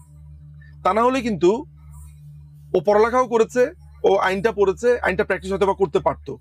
আজকে তাকে বেসিক একটা ইংরেজির মানে সে বোঝে নাই, না বুঝতে পারে। অনেকে ইংরেজি আমাদের মাতৃভাষা না, কিন্তু এইটাকে নিয়ে সে সংবাদ সম্মেলনে হাসিনাকে দোষী করা, মানে এই এত বড় মূর্খ। মানে এই জন্য তো আসলে মূর্খতাটা, আপনি এটা একটা ভালো কথা বলেছেন যে কিছু না জানা অপরাধ না, কিন্তু না জানাটা যখন আপনার আবার খুবই দায়িত্ব নিয়ে বলছে, সেটা অপরাধ। এই আর কি। নিজাম ভাই, আপনাকে আমি অনুরোধ করবো আপনি রেস্ট করতে পারেন। আপনি অনেকটা সময় দিয়েছেন, এজন্য কৃতজ্ঞতা। আমি আমার আরেকটা টক শো আছে, আমি একটা ন্যাপ নিতে হবে। ঠিক আছে, প্লিজ, আপনাকে ধন্যবাদ। জি, শেখ ফরিদ ভাই, আমি আপনাকে জানতে চাই আপনার কাছে যে এই যে প্রশ্নটি নিজাম ভাইকে করেছিলাম, এই কক্সবাজারে যাওয়া, পিটার হাস, সেফ এক্সিটের ধান্দা, আবার তাদের যারা কুশীলব, একটু আগে দেখাচ্ছিলাম ফরাদ মজার থেকে শুরু করে বহু, মানে আপনি দেখেন হিন্দুদের মধ্যে কয়েকটা রাজাকার ছিল, যার মধ্যে কেউ ভাড়ায় খাটা, কেউ হচ্ছে যে মানে এই যে দীপক সুমন গণভবনে যে চুরি করছে, এই আবার নাটক বানায় বাংলাদেশে কোনো হিন্দু নির্যাতন হয় না, ডকুমেন্টেশন তাদের এই যে ফারুকির টাকায় তারা লাফায়। আবার ওই যে ফিয়ারকির বহু সিমোনাস, কত রাজাকারদের আমরা দেখলাম। দেবপ্রিয় ভট্টাচার্যের মতো বুদ্ধিজীবী রাজাকার আর কি, তাকে ভাড়া করেছে। তিনি এসে বললেন, আচ্ছা অনেক ভারতীয়রা এই দেশে অবৈধভাবে কাজ করে, কোনো প্রমাণ নাই। বললেন শেখ হাসিনা কোটি কোটি ডলার পাউন্ড নিয়ে চলে গেছে, প্রমাণ নাই। এখন তিনি আবার বলতেছেন যে সরকারের এখন সেফ এক্সিট নেওয়ার সময় এসেছে, হুঁশিয়ার সাবধান, যত টাকাই তুমি আমাকে দাও ওইভাবে খোলা দালালি করতে পারবো না। তো এরা কিন্তু আবার এর মা এরা কিন্তু উচ্ছিষ্ট করছিল আওয়ামী লীগের।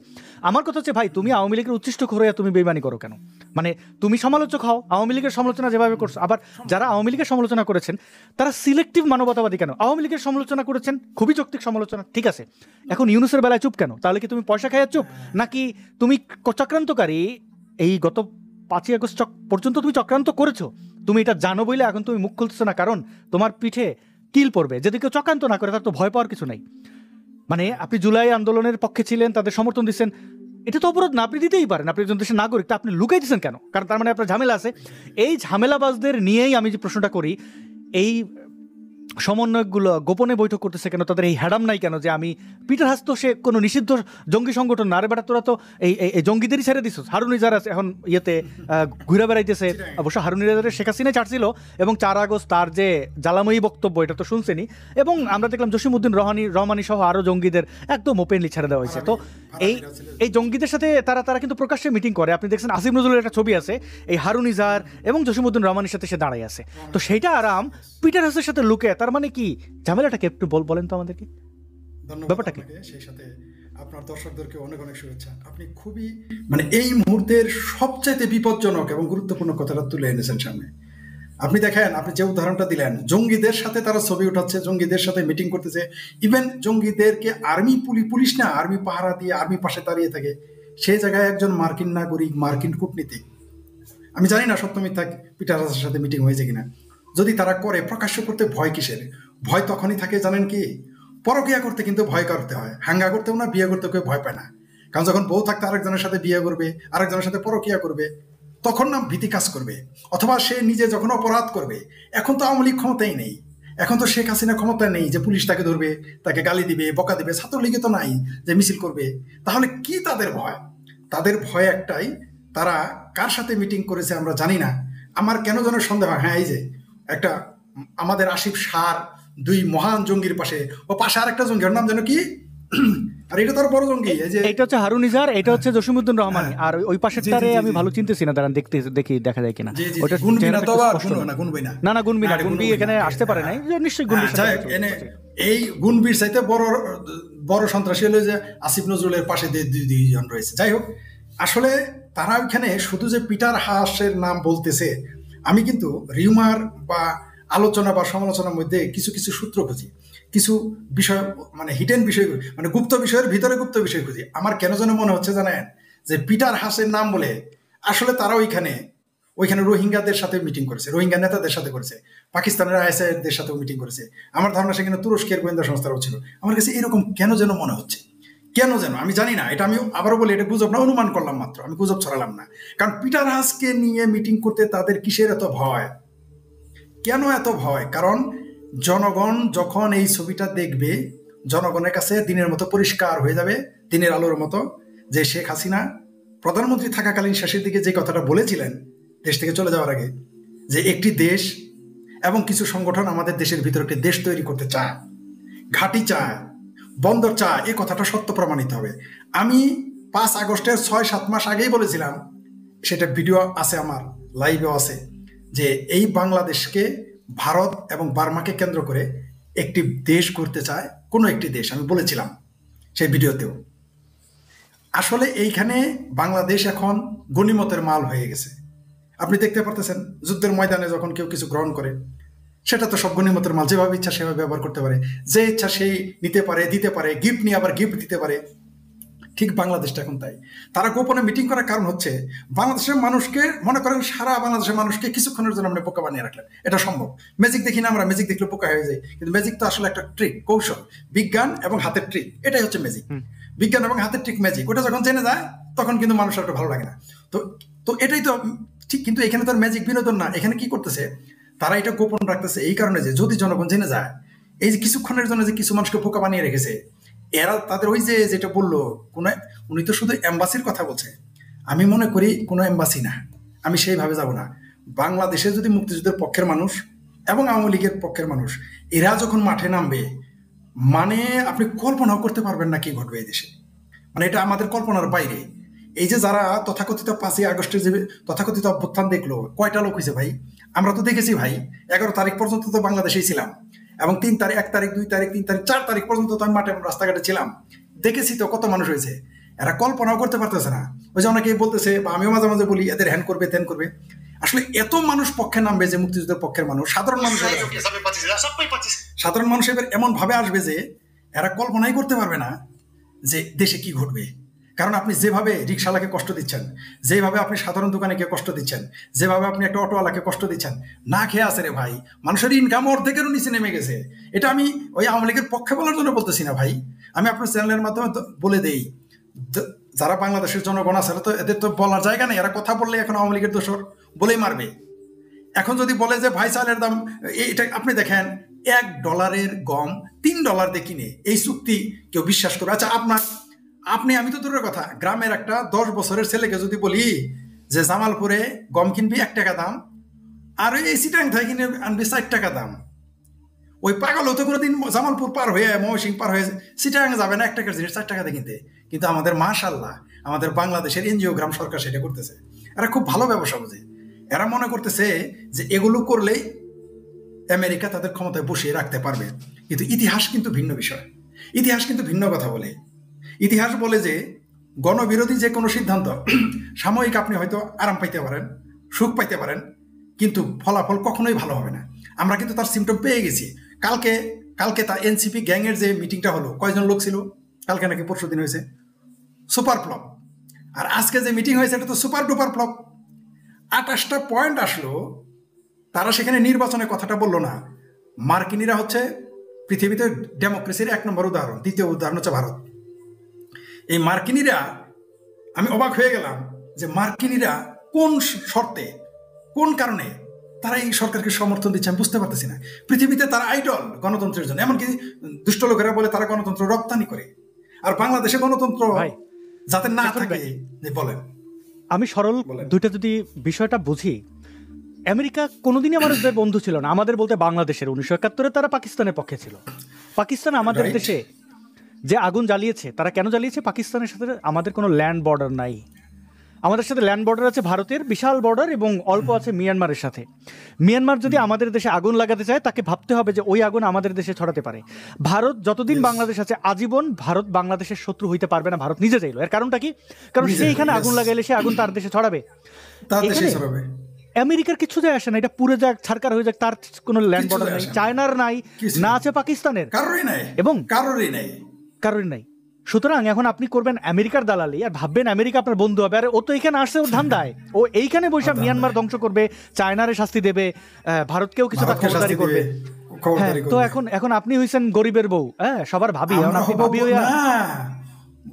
গরিবের বউ হলে তাও তো অন্তত জিন্দাটা জীবন, মানে যৌবন যাবে, জীবন তো থাকবে। এখানে কি ঘটবে জানেন? আমরা তো বলির পাঠা, প্রথমে ছিলাম গরিবের, ওই গানটাই বউ সকালের ভাবে নাঙ্গের আশা কইরা তোমার ভাতারের ভাত চাই। এই যে আপনার গানটা ঠিক আছে, যে গানটা যিনি গেয়েছিলেন তাকে ধন্যবাদ। আসলে তাই করতেছে, ভারত সবকিছু বন্ধ করে দিচ্ছে। আরো দিবে, সামনে আরো দিবে। আমি বলি আপনাকে, ভারত কিন্তু আমাদের সাথে যুদ্ধ করবে না। তসলিমা আপা একটা কথা লিখেছিলেন যে বাংলাদেশে যদি নাগরিকত্ব দেয় তাহলে এত এত লোক চলে যাবে। আমি তার নিচে গিয়ে লিখেছিলাম যে বাংলাদেশের অর্ধেকের বেশি লোক না, 80% লোকই ভারতে চলে যাবে। কারণ হইল এই, আপনি দেখেন এই মুহূর্তে বাংলাদেশে চালের দাম কত, ভারতে কত, পাকিস্তানে কত। যারা মনে করতেছে যে বাংলাদেশকে ভারত বিরোধী করলে খুব সুখে থাকবে, আরামে থাকবে, এরাই কিন্তু না খেয়ে থাকবে ভাই। আমরা কিন্তু শুধুমাত্র আমার আত্মীয় স্বজন, আমার চিন্তার লোকের ভাবনা ভাবছি না, তারাও কিন্তু না খেয়ে মারা যাবে। কারণ হলো ভারতের সাথে আমাদের ফুড চেইন যেটা আছে, এটা যদি কেটে দেয়, কালকেই দুর্ভিক্ষ লেগে যাবে। কালকেই যে শুধু ভারত ঘোষণা করবে যে আগামী মাসের, মানে মনে করেন এটা হলো যেই মাস, আগামী 30 দিন পরে বাংলাদেশের সাথে ভারত সকল প্রকার বাণিজ্য এবং আকাশপথ বন্ধ করে দিল। আপনি বিশ্বাস করেন দুর্ভিক্ষ লেগে যাবে 72 ঘন্টার মধ্যে। কারণ কি জানেন? ভারত লাগাবে না, কারণ সে তো 1 মাস সময় দিল। এই দেশের ব্যবসায়ীরাই সব গুদামজাত করে ফেলবে, ওই যে রমজানের মধ্যে যা করে। মাশাআল্লাহ, দেখেন এরা কিন্তু মারা যাবে, নিজেরাও কিন্তু মারা যাবে 1 মাস পরে। তারপর দেখবেন গুদামজাত করবে এবং না খেয়ে সবাই মিলে মারা যাবে। ভারত এই দেশের সাথে কোনোদিনই যুদ্ধ করবে না, তার প্রয়োজন নাই। কেন যুদ্ধ করবে? ওই যে আপনি যেটা বললেন, এই জিনিসটা এই দেশের সাধারণ মানুষের মাথায় তো নাই। এমনকি যারা বড় বড় মাথাওয়ালা, তারা কিন্তু এটা জানে যে আপনি যেটা বললেন না, যে ভারত যদি কালকে এখানে আক্রমণ করে, এই আগুন তার ঘরেই লাগবে। মানে আপনি যদি পড়শির ঘরে আগুন লাগান, আপনার ঘর তো নিরাপদ না। ভারত কোনোদিনই তা করবে না, কারণ একমাত্র পড়শি আমাদের একমাত্র পড়শি হচ্ছে ভারত আর বার্মা। সুতরাং এইখানে কেউ আসতেছে এই বাংলাদেশ নামক ঘরে আগুন লাগিয়ে, এইখানে তারা আলু পোড়া, এইখানে তারা বেগুন ভর্তা, এইখানে তারা এই ভুট্টা ভাজি, এগুলো তারা খাবে। এখন এই জিনিসটা তো আমরা বুঝাইতে পারতেছি না, কারণ ওই যে ল্যাংটা সুলেমানেরা মগজ ধুলাই করে ফেলছে, মৌলভী সাহেবেরা মগজ ধুলাই করে ফেলছে। এখানে এই জন্য শেখ ফরিদ, আসাদ নূর বা নিজম মজুমদার বললে সেটা তারা তাদের মতো করে ব্যাখ্যা করতেছে। ওই যে টম এন্ড জেরির মতো, দেখবেন বারবার বিড়ালের কাছে চলে যায় হাঁসের বাচ্চাটা, ইন্দুর যায় ওরা টাইনে নিয়ে আসে, আবার দৌড় দেয়। এই দেশের জনগণ হচ্ছে তাই। এদের আপনি বুঝাইতে পারতেছেন না, কারণ হলে এই দেশের শিক্ষা ব্যবস্থা, এই দেশের রাজনৈতিক চর্চাটা এমন ভাবে তৈরি করা হয়েছে যে এখানে এই যে যারা চিঙ্কুবাম, তারা তো সবাই বেশিরভাগই শিক্ষিত, অনেক শিক্ষিত, কিন্তু তারা দেখেন কি করে, মানে আওয়ামী বিদ্বেষে, বঙ্গবন্ধু বিদ্বেষে, ভারত বিদ্বেষে, নরেন্দ্র মোদী বিদ্বেষে এরা উন্মাদ হয়ে এরা মৌলবাদীদের পক্ষ নেয়। এটা কি সম্ভব? আপনার সাথে ধরেন আমার ব্যক্তিগত বিরোধ হইলো, বা আপনার সাথে আমার মতের বিরোধ হইলো, তার মানে এই কি আপনাকে উচ্ছেদের কাজে আমি লেগে যাবো? কারণ আপনি উচ্ছেদ হলে তো অটোমেটিক্যালি আমি উচ্ছেদ হয়ে যাবো, আমি নিজেই উচ্ছেদ হয়ে যাবো। আপনি যদি আমাকে উচ্ছেদ করেন, অটোমেটিক্যালি তো আপনি আপনার সর্বনাশ করলেন। কিন্তু এই দেশের মানুষ এটা বুঝতে পারতেছে না, বুঝতে চাইতেছে না। যেই দেশের জঙ্গিদের সাথে প্রকাশ্য মিটিং, সেইখানে আর এরা আজকে হইলো, প্রথমে দেখেন এরা কিন্তু অস্বীকার করছে, বলছে মিটিং হয়নি, প্রথমে বলছে মিটিং হয়নি, পরে স্বীকার করতে বাধ্য হয়েছে। এখন বলতেছে যে তারা কি সেখানে কি হানিমুনে গেছে, তারা কি সেখানে ডেটিং এ গেছে? নিশ্চয়ই ওইখানে তারা ডেটিং এ হানিমুনে যায় না। এখানে আজকে তাদের ঈদ লাগছে, এই যে ঢাকাতে তারা ঈদ পেলে ওইখানে দাল মেকুস কালা না, দাল মেকুস লাল বি হ্যাঁ, পিলা বি হ্যাঁ, মানে হলুদও আছে, লালও আছে, বহু কিছু আছে। এখানে দেশটাকে সর্বনাশের দিকে ধাবিত করতেছে এরা। এবং এই সর্বনাশের আগুন শুধু আপনার আমার গায়ে লেগেছে, আমাদের গায়ে তো লেগেই আছে। এই আগুন এখন তারা মরবে, এখন তারা পুরো মরবে। এখন এদের আপনি কিভাবে বুঝাবেন? এদের কিছু বলতে গেলেই বলবে আসাদ শেখ হাসিনার দালাল, আসাদ নিজে মজুমদারকে ডাকে, আসাদ শেখ ফরিদকে ডাকে, এই তো দোষর হয়ে গেছে আওয়ামী লীগের। কিন্তু আওয়ামী লীগ এনসিপির সন্ত্রাসীগুলো কেউ আসে না, আমি অনেকেরই বলেছি, ভয়ে, মানে ওরা এখানে কেন কোথাও আসে না। তাদের দখল করা কি কয়েকটা টেলিভিশনে যায়, ওইখানে যে আগেই শর্ত দিয়ে রাখে এই বলতে হবে। আবার ধরেন এই যে হাসনাত দেখেন নাই, ওই যে আরেকটা আসিফ ম্যাগজিন নিয়ে ধরা পড়ে, সে তার আপত্তির জায়গায় হচ্ছে যে এটা সংবাদে আসলো কেন, সংবাদ রিলিজ হয়ে যায়। মানে তারা জানে যে তারা এখন গুন্ডা, কিন্তু এই গুন্ডার পোতার মাটি যদি থাকে তাহলে তো আর অ্যাক্টিভিজমে বৃথা হয়ে যাবে। মানে আমার ধ্যান ধারণাই ভুল হয়ে যাবে। আমি দেখতে পাই না আপনি নিজেও বাক স্বাধীনতায় বিশ্বাস করেন এবং অন্যের বাক স্বাধীনতায় বিশ্বাস করেন, সেটা আপনার প্রতিপক্ষ হলো। কিন্তু এরা নিজেরাই দেখেন, এরা নিজেরাই সেন্সর দেয় নিজেকে, মানে এরা কত বড় হারামি দেখেন। আচ্ছা আমার ভুল হতে পারে, ত্রুটি হতে পারে, সেটা আলাদা বিষয়, আমি কম জানতে পারি তত, সেটা আলাদা বিষয়, আমার ভুল হতে পারে, কিন্তু আমি কিন্তু বিতর্কে যেতে ভয় পাবো না, কোথাও যেতে ভয় পাবো না, কারণ কি আমার ভিতরে গিল্টি না, আমি তো অন্যায় করি নেই। কারণ এই যে আপনি দেখেন এরা যে কত বড় অপরাধী তার প্রমাণ হচ্ছে তারা মিটিংগুলো গোপন করছে, তা কোথায় চিটাগাং। তবে একটা কাজ ভালো হয়েছে, জনগণ বুঝে গেছে, বিদেশি যারা তারা বুঝে গেছে। আর আপনি যেটা বললেন যে এইখানে চায়না কিন্তু এখন বসে থাকবে না, তারা কিন্তু চায়নাকেও খোঁচাচ্ছে, এরা কিন্তু বুঝতেই পারতেছে না। আমি বুঝতে পারি না ডক্টর ইউনূস নাকি মহাপণ্ডিত, এই লোকটা এটা বুঝে না। আপনি ওর কথা বাদ দেন, এই ইউনূসের মানে এ হচ্ছে যে এই বাংলাদেশে তো আসলে আমরা ওইরকম বাংলাদেশে ওরকম আইকনিক মির্জাফর পাইনি। কয়েকটা রাজাকার ছিল, টপ নচ রাজাকার, কিন্তু অনেকগুলো, একটা মাল দরকার ছিল। মানে দেখেন এই যে আপনি হিন্দুজম বলেন, প্রত্যেকটা ধর্মে একটা গুড ক্যারেক্টার, একটা ব্যাড ক্যারেক্টার আছে। আসলে বাংলাদেশে অনেকগুলো ব্যাড ক্যারেক্টার ছিল, এইবার একটা ক্যারেক্টার পাইছি, এর নামে ঘৃণাস্তম্ভ হবে বাংলাদেশের জায়গায় জায়গায়, টয়লেট হবে, টিস্যু বাইর হবে, এর জন্য টয়লেট টিস্যু বের হবে। আপনি এগুলো মিলিয়ে নিন, আমি বিশ্বাস করি আপনার সাথে একমত। এটা হবে এবং আসিফ নজরুলদের এদের সাথে কি যে হবে, মানে এই ভয়াবহতা বাংলাদেশ কখনো ইয়ে করে না। এটা আমি তাদের কর্ম থেকে ধারণা করছি, না হইতে পারে। আমার একটা প্রশ্ন, না হবে, নাও হইতে পারে। আমার প্রশ্ন হচ্ছে, যখন ম্যাগাজিন নিয়ে যায় সেটা লিক হয়ে যায়, আজকে এত গোপন মিটিং, চিন্তা করেন, এত গোপন মিটিং লিক হয়ে গেল, তাহলে কি সবাই আওয়ামী লীগ? কারা লিক করলো? তারা বাংলাদেশের জনগণ। ওরা এখনো বুঝতে পারছে না যে ওরা যেখানে যেখানে যাচ্ছে সবকিছুই রেকর্ডেড, সবকিছুই মানুষ জানে। হয়তো সামনে আনছে না, হয়তো সামনে আনছে, সবাইকে শত্রু বানিয়ে ফেলেছে। ওরা পালাবে কোথায়? ওরা একটা কক্সবাজারে মিটিং করতে পারলো না, এটা সিসিটিভি ফুটেজ সামনে চলে আসলো, ওরা দেশ ছেড়ে পালাইতে পারবে তো? না আমি বিশ্বাস করি না। একটা হলো ইউনূস পালাতে পারবে না, কারণ সে লোভিত। ওই যে দেখবেন কিছু ওই যে বেশি খাইতে পেট ফেটে যায়, ডক্টর ইউনূসের দশা হবে তাই। সে তার কিন্তু স্কোপ আছে, পালায় যায়, সে যাচ্ছে না কেন? লোভে পড়ে গেছে। সে এত খাচ্ছে দেখেন, আদম ব্যাপারী হয়ে গেছে, এত খাচ্ছে খেতে লোভে না ভাই, ও জানে ও 32 ভাঙাইছে, ও জানে যে ওর অস্তিত্ব গ্রামীণ ফোন, গ্রামীণ ব্যাংক কিচ্ছু থাকবে না, জানে, এখন বাঁচানোর চেষ্টা করতেছে। ও লোভ খেয়ে ফেলছে। মানে দেখেন না, প্রথম মদ খাইতে বসলে চিন্তা করে যে আরে মদ দে খাইতে যখন বমি করে তখনটা বলে আল্লাহ কই খাইলাম, ভগবান বাঁচাও। বা গাঁজা খাইতে যায় বলে দূর বেটা, সিগারেট খেয়ে আমি পাতলা জিনিস, টানের পর টান দিয়ে তাকে ইউনূসের অবস্থা হচ্ছে কি, সে এখন কিন্তু সেই ইয়েতে আছে, মানে তার ডোজ ওভার হয়ে গেছে। এখন সে কোনো এই যে আচ্ছা চিটং যেতে হইলো কেন আপনি বলেন তো, পিটারাস ঢাকায় কেন না, চিটং যেয়া তাদের আজকে এগুলো কিন্তু সাইন, আজকে তাদের মহা উৎসব, লুটপাটের মহা উৎসব, সেটা রেখে তারা যাচ্ছে কক্সবাজার। এটা কেন? কি এমন বিমানে করে কক্সবাজার যেতে হয়? শেখ ফরিদ ভাই, শেখ তাপস, আমি মনে করি হাসান মাহমুদ, তাপস সহ এই ওবায়দুল কাদের, আসাদুজ্জামান খান কামাল, এরা আওয়ামী লীগের রাজাকার। এরা আওয়ামী লীগের যতটা ক্ষতি করেছে, এরা প্রগতিশীল মানুষদেরকে, বুদ্ধিদীপ্ত মানুষদেরকে একা দায়িত্বে ক্ষতি করেছে। কোর্টটাকে বেচে দিয়েছে তাপস। সে শুধু সাধারণ মানুষকে আমি দেখেছি অনেক, আমি তো জেল টেল খেটেছি, এই কোর্ট চত্বরে আমার অনেক দৌড় ছিল। তাপসকে শুধু আপনি আইনজীবী হিসাবে পয়সা দেবেন, আপনার অটো বেইল, এবং ওই কোর্টে যারা সৎ আইনজীবী ছিল, বিচারপতি, তাদেরকে তছনছ করে দিয়েছে তাপস। সেই তাপস 3রা আগস্ট পালিয়েছে না, শেখ হাসিনাকে ফোন করে, এই কল রেকর্ড শোনেন নাই? সেই এয়ারপোর্টে নিয়ে বসে শেখ হাসিনার পারমিশন তখন নিচ্ছে যখন সে এয়ারপোর্ট দিয়ে পার হইতে পারতেছে না। 3রা আগস্ট কত বড় রাজাকার গাদ্দার, চিন্তা করেন। শেখ হাসিনা তখনও তার তুই করে বলতেছে, আপন ভাবতেছে, সে কিন্তু বলতেছে একটু ইমিগ্রেশন অফিসারের, চিন্তা করেন সে কত বড় বাটপার, কত বড় অকৃতজ্ঞ হইলে পরে শেখ হাসিনাকে একটা ইমিগ্রেশন অফিসারের সাথে কথা বলে, ও জানে যে সরকারের পতন হবে, ও পালিয়ে যাচ্ছিল। এই পালিয়ে যাওয়া ব্যক্তিরা, এই রাজাকাররা, এই যে নিক্সন চৌধুরী, সে কলকাতায় 33,000 টাকা দিয়ে পার নাইট তার ছিল রিসোর্টের ভাড়া, নারী মদের ব্যাপারে কত ছিল, এগুলো সব তথ্য ফাঁস করবে। হাসান মাহমুদের সে যদি এর মধ্যে মরে যায়, তার পরবর্তী প্রজন্ম দেখবে যে তার বাপ চাচা কত বড় বদমাইশ ছিল, কত বড় ধর্ষক ছিল। এগুলোর পুরো আমল নামে, এমন না যে আমি ছেড়ে দিচ্ছি। আচ্ছা, আমি একটু মনে করাইলাম আর কি। হ্যাঁ, আওয়ামী লীগের যারা আছেন, চিন্তা করেন তো, শেখ হাসিনাকে ফেলে সে পালিয়ে যাচ্ছে তাপস, তখন ইমিগ্রেশন কিন্তু তাকে ছাড়ে নাই। তাপস এত প্রভাবশালী, শেখ হাসিনার পরিবারের লোক, তাদের দাপটে বাংলাদেশ, সে কিন্তু 3রা আগস্ট যাইতে পারে নাই, তারে যাইতে দিচ্ছিল না, শেখ হাসিনার হস্তক্ষেপে গেছে। সার্জিস হাসনাতরা যাবে কেমন? পারবে না। এরা সময় পাবে না। শোনেন, আমি বলি, আমি ফরিদ তো অখ্যাত একটি ব্যক্তি, অখ্যাত, তাই না?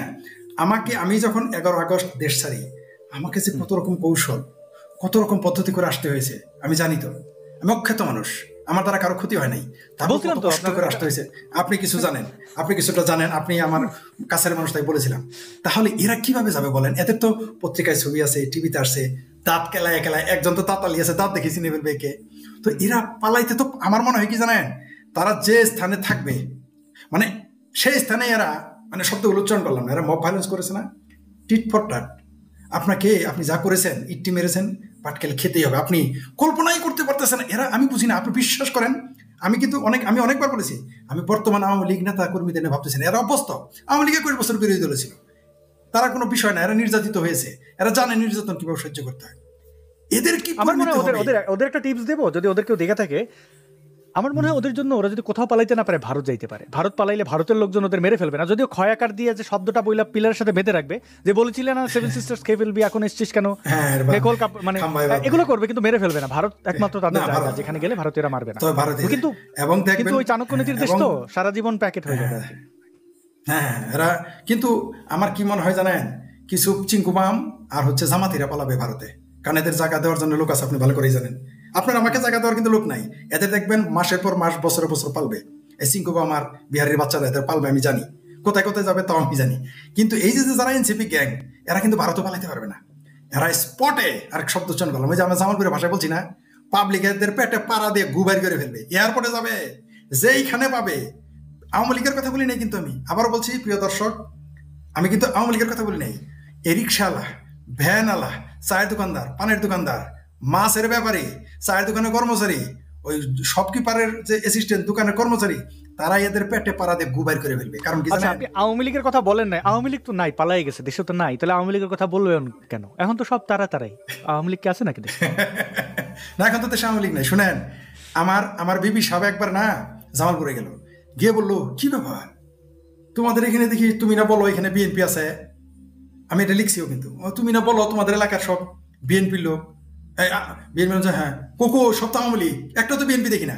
আমি তখন এটা করোনার সময়, আমি তখন তাকে বলেছিলাম, মানে হুট করে, মানে শর্ট জার্নিতে গিয়েছিলাম, গিয়েছি আর এসেছি, আর তো ওই তাৎক্ষণিক তো ওই যে আপনার বলছে কি জানেন, আমি বললাম দেখো গণেশটা যখন উল্টিবে তখন দেখবো একটা আওয়ামী লীগ খুঁজে পাওয়া যাবে না।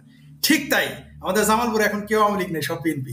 ঠিক যেমন এর আগে সবাই ছিল বিএনপি। তো বাংলাদেশের জনগণকে হাসানাতারা জানে না যে বাংলাদেশের জনগণ যে এরা আর কত বড় পল্টিবাজ, গুপ্ত শিবির বলে না, এই গুপ্ত শিবিররা কত পল্টিবাজ, বাংলাদেশের জনগণ যে কি চিজ।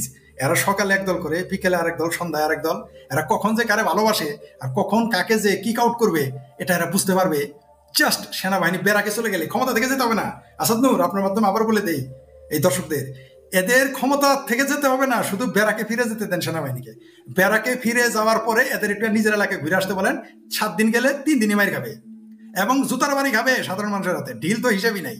এরা অন্য ডিস্ট্রিক্টের কথা বাদ, মনে করেন আমার জামালপুরে এনসিপি গ্যাং যাইতে পারবে না, মায়ের খাবেই খাবে, 2 দিন গেলে 1 দিন মায়ের খাবে। মানে সে প্রথম দিনই মায়ের খেতে পারে, কিন্তু 2 বার 1 বার করে প্রতি আমার জামালপুরে যেতে বললাম, বৃহত্তর ময়মনসিংহ ডিস্ট্রিক্টের সব কথা বললাম। আর কোথাও এই আমাদের দেশে 38টা সংসদীয় আসন, বৃহত্তর ময়মনসিংহ ইনক্লুডিং টাঙ্গাইল, এই 38টা আসনে তারা যদি প্রতি 2 দিন 1 বার করে মার খাবে, এরা ক্ষমতায় আসলেও যদি সেনাবাহিনী বেড়াকে চলে যায়, সেনাবাহিনী শুধু বেড়াকে যাইতে দেন, তারপরে দেখেন দুধ কা দুধ পানি কা পানি হয়ে যাবে। আর বলতে পারেন যে হাউ মেনি পেডিতে হাউ মেনি রাইস নেয়, হাউ মেনি পেডিতে হাউ মেনি গম হয়ে যাবে। এরা বুঝতেই পারবে না।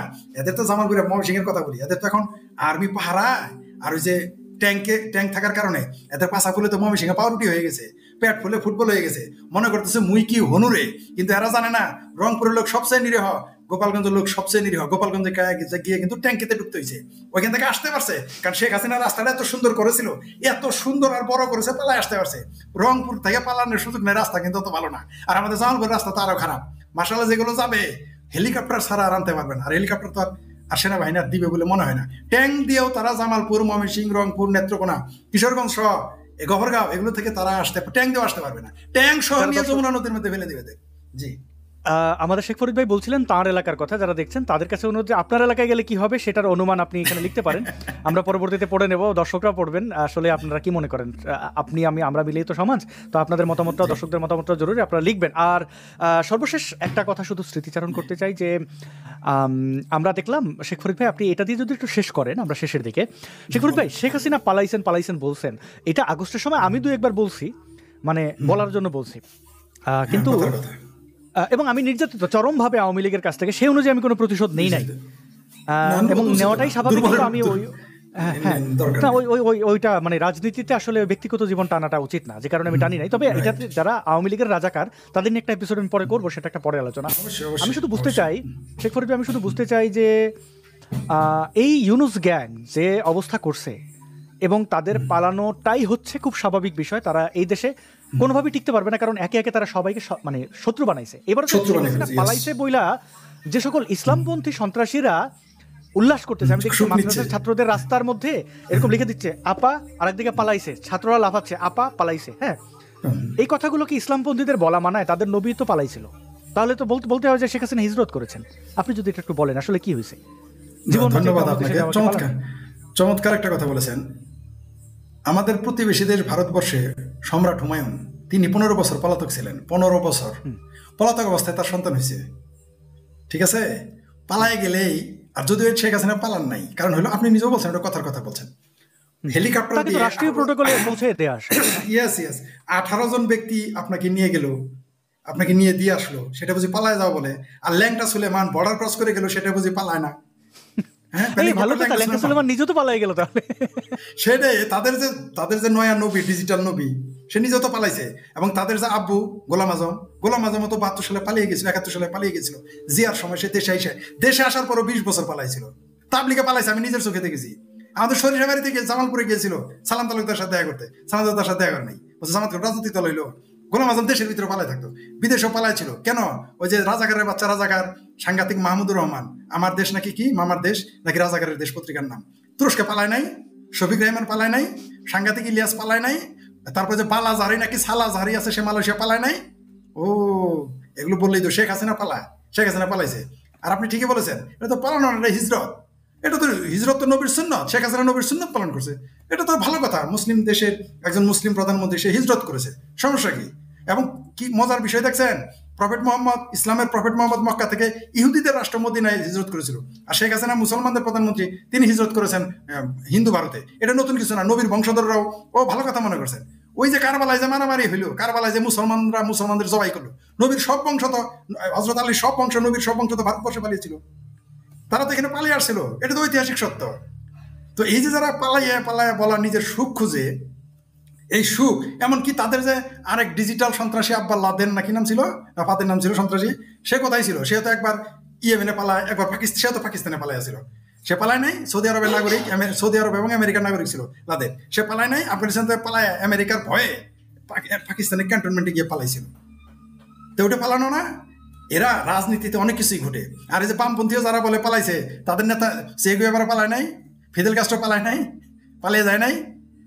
এটা পালিয়ে যাওয়ার যে সংজ্ঞা তারা দিচ্ছে, আর তারাই তো বলে যে 2 স্টেপ ফরওয়ার্ড 1 স্টেপ ব্যাক, এইভাবে তাকে আগাবে পিছবে, আগাবে পিছবে, এইভাবেই তো যাবে। এরা নিজেদের ওই যে নিজের বেলায় এরা 16 আনা বোঝে, অন্যের বেলায় 12 আনা দিতে রাজি না। এরা বলতেছে পালিয়ে যাওয়া। আমি বলে দিই আজকে, যারা বলতেছে না পালিয়ে যাওয়া, শেখ হাসিনা যেদিন বাংলাদেশে ফিরবেন, এরাই থাকবেন, তখন দেখবেন আপনারা আমার দৌড়ের উপরে রাখবে, তারাই ফুলের মালা নিয়ে তারাই থাকবে। এই আসাদ নূর যে এত কিছু বলতেছে, আমি যে এত কিছু বলতেছি, নিজুম মজুমদার যে এত কিছু বলতেছি, দেখবেন আমরাই চান্স পাবো না, এরাই ফুলের মালা নিয়ে তারাই থাকবে। আমার তাদের সাথে তখন বড় আওয়ামী লীগের কেউ থাকবে না। যেমন অনেকে আমাকে গালাগালি করে, আমি তাদের লিখি, তোমাদের আমি গালি দিব না, কারণ যখন আওয়ামী লীগ ক্ষমতায় আসবে, আমি দেশে ফিরতে পারবো কিনা জানি না, তোমরাই আওয়ামী লীগের অফিসে গিয়ে বসে থাকবা, তাই তোমাদের গালি দিলে তো বিপদ, কারণ তখন তোমরা এখন যেমন বিএনপি করো, জামাত করো, তখন আওয়ামী লীগ করবা। এই হচ্ছে আমাদের দেশের অবস্থা।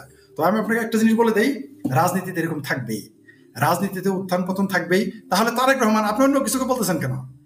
পালিয়ে যাওয়া এবং হিজরত করা, তাও তো একটাই থাকে।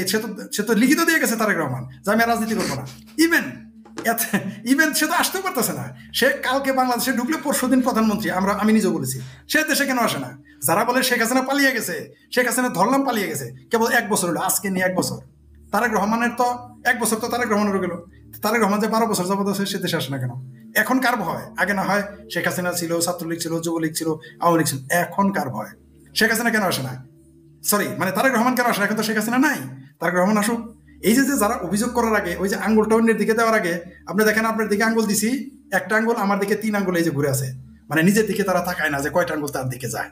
এই হচ্ছে আমাদের দেশের সমস্যা।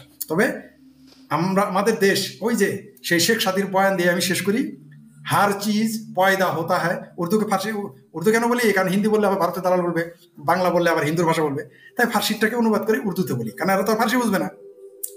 হার চিজ পয়দা হতা হয় হার কারবালাকে বাদ। এই কারবালা মানে ওই ইমাম হোসেনের যে মুসলমানেরা 4000 আলেম জবাই করছে ওই ফতোয়া, ওই কারবালা না। কারবালা মানে হচ্ছে ডিস্ট্রয়, ধ্বংস, মানে প্রত্যেক ধ্বংসের পরে নতুন কিছু সৃষ্টি হয়। তো 5ই আগস্ট আমার মনে হয় একদিন বাংলাদেশের জন্য শুভ কিছু বয়ে আনবে। ওই সাপে বর বলতে বাংলায় প্রবাদ আছে না, সাপে বর হয়ে যাবে এটা। সুতরাং এটা দরকার ছিল, তার জন্য কিন্তু আজকে চিন্তা পারছেন হাসান মাহমুদরা যে কার নাম বললেন যে ফোন পালাই গেছে, শেখ হাসিনা তার তো ফুপু নাকি হয় নাকি চাচি হয়, তাকে রেখে পালাই গেছে। আরে তাপস তার আত্মীয় হয় না, সে পালাই গেছে। আমার বিশ্বাস আমি ফরিদ বিপদে বলে আপনি পালাবেন না, আমার দৃঢ় বিশ্বাস আছে।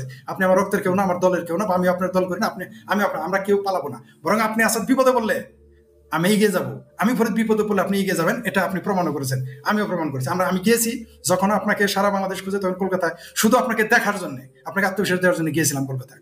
আবার আপনিও আমাকে সঠিক পরামর্শ দিয়েছেন বিপদে, যে আপনি এটা করেন ওইটা করেন ওইটা করেন।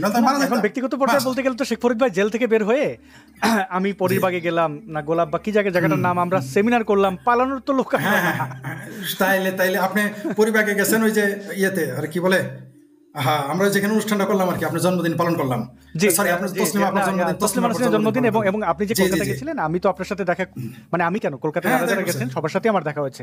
পালানোর লোক হলে তো গড়তে থাকতাম। আর এই যে এখন দেখেন, আমি যেটা বলছিলাম, অনেকে বলছিলেন যে আমাদের এই যে 110-এর কথা শোটি, প্রতি বৃহস্পতিবার যে শোটি হয়, এটি আমরা গত 1 মাস করতে পারিনি, কারণ আমি হিজরতে ছিলাম। এটারে পালানো বলতে পারেন।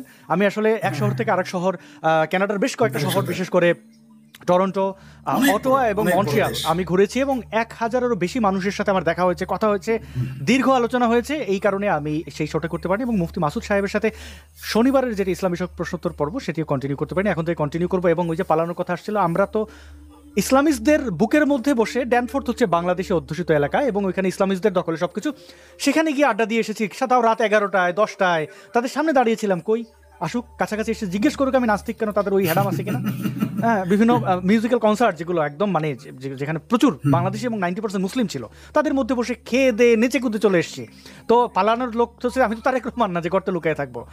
তো যাই হোক, এখন ইসলামিক সন্ত্রাসীরা যেভাবে ব্লগারদের হত্যা করে, এবং শেখ হাসিনার যে ডিজিএফআই যেভাবে গুম করে ফেলেছিল, এবং তারা পাসপোর্ট কেড়ে নিয়ে বলেছিল যে আমাদের দেশে থাকলে হত্যার শিকার হতে হবে, আর দেশের বাইরে গেলে পাসপোর্ট সহ যেতে পারবো না। দেশ থেকে বের হতে হয়েছে, কষ্ট করেছি, কিন্তু পালাইনি এবং লুকিয়েও থাকিনি। এবং এখন অনেকে বলতে পারেন পশ্চিমে আছি, হ্যাঁ, কিন্তু আমি আমার দায়িত্ব পালন করছি। আমার যেটা দায়িত্ব, আমি অ্যাক্টিভিস্ট হিসেবে যতটুকু করার তার চেয়ে বেশি করছি। শেখ ফরিদ ভাইকে ধন্যবাদ যে আপনি আমাদের সাথে এই পথে, মানে এখন প্রকাশ্যে, আগে ছিলেন আপনি অন্যভাবে, মানে বইয়ের সংগ্রাম, আপনি সাহিত্যের ভাবে সংগ্রামটি করছিলেন, এখন মানে ডিজিটাল অ্যাক্টিভিজমে আপনি যুক্ত হয়েছেন। আপনাকে কৃতজ্ঞতা জানাই, এবং এই যে বিস্তারিতভাবে আমাদের সমৃদ্ধ করলেন, এবং দর্শকরা আমাদের 1 ঘন্টা 14 মিনিটের এই শোতে প্রায় গড়ে 10,000 লোক ফেসবুক ইউটিউবে মিলে দেখেছেন, এখন 7,000 লোক, 6,000 লোক। হ্যাঁ, তো আমরা কৃতজ্ঞ আপনাদের দর্শক বন্ধু, আপনাদের কাছে, এবং আপনারা এটি শেয়ার করতে পারেন যদি মনে হয় যে এই আলোচনাটি আপনাদের জন্য গুরুত্বপূর্ণ, অন্য কেউ জানলে উপকার হবে সেটা মনে করেন, তাহলে অবশ্যই শেয়ার করবেন। এবং আমি আরেকটা জিনিস বলতে চাই, আপনারা 1 মাস আগে যে আসাদকে দেখেছেন, 1 মাস পরে আপনারা ভিন্ন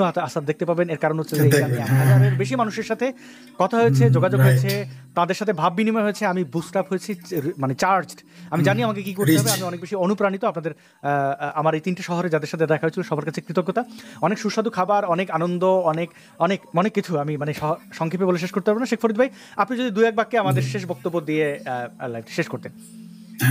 ধন্যবাদ আপনাকে। আমি 1-2 মিনিটে শেষ করব। আমাদের সর্বশেষ, আমি আবারও দর্শকদের উদ্দেশ্যে আমরাও বলি, আমাদের কাজ হচ্ছে মানুষকে মুক্ত চিন্তাকে প্রসারিত করা, গণতন্ত্রকে প্রতিষ্ঠিত করা। মুক্ত চিন্তার গণতন্ত্র এক নয়, গণতান্ত্রিক ব্যবস্থা হিন্দু, মুসলিম, বৌদ্ধ, খ্রিস্টান, নাস্তিক সবাই থাকবে। এই যে আপনাদের মৌলবীরা নাস্তিক শব্দ বলে এটাকে গালি হিসেবে প্রতিষ্ঠিত করেছে, একজন নাস্তিক মানে একজন মানবিক মানুষ, একজন গণতান্ত্রিক মানুষ, একজন সেকুলার মানুষ, একজন অসাম্প্রদায়িক মানুষ, এটা আপনারা জানবেন। নাস্তিক মানেই যে আপনারা যে নেগেটিভ ধারণাটা আপনাদের বাংলাদেশে সৃষ্টি করা হয়েছে, এটা ঠিক নয়। পাশাপাশি বাংলাদেশে এই মুহূর্তে মুক্তিযুদ্ধ যেভাবে ক্ষতিগ্রস্ত, মুক্তিযুদ্ধের চেতনা যেভাবে ক্ষতিগ্রস্ত, গণতন্ত্র, বাংলাদেশের অর্থনীতি পঙ্গু, শিক্ষা ব্যবস্থা ধ্বংস, এগুলো থেকে বাঁচতে গেলে আপনাকে এখনই এই মুহূর্ত থেকে ভাবতে হবে যে এই মুহূর্তে যে সরকার, তথাকথিত সরকার জগদ্দল হয়ে পাথরের মতো আমাদের বুকে বসে আছে, তাদেরকে সরাতে হবে এবং কচিকাচাদের হাত থেকে দেশকে বাঁচান। দেশ চালানো কচিকাচার কাজ না।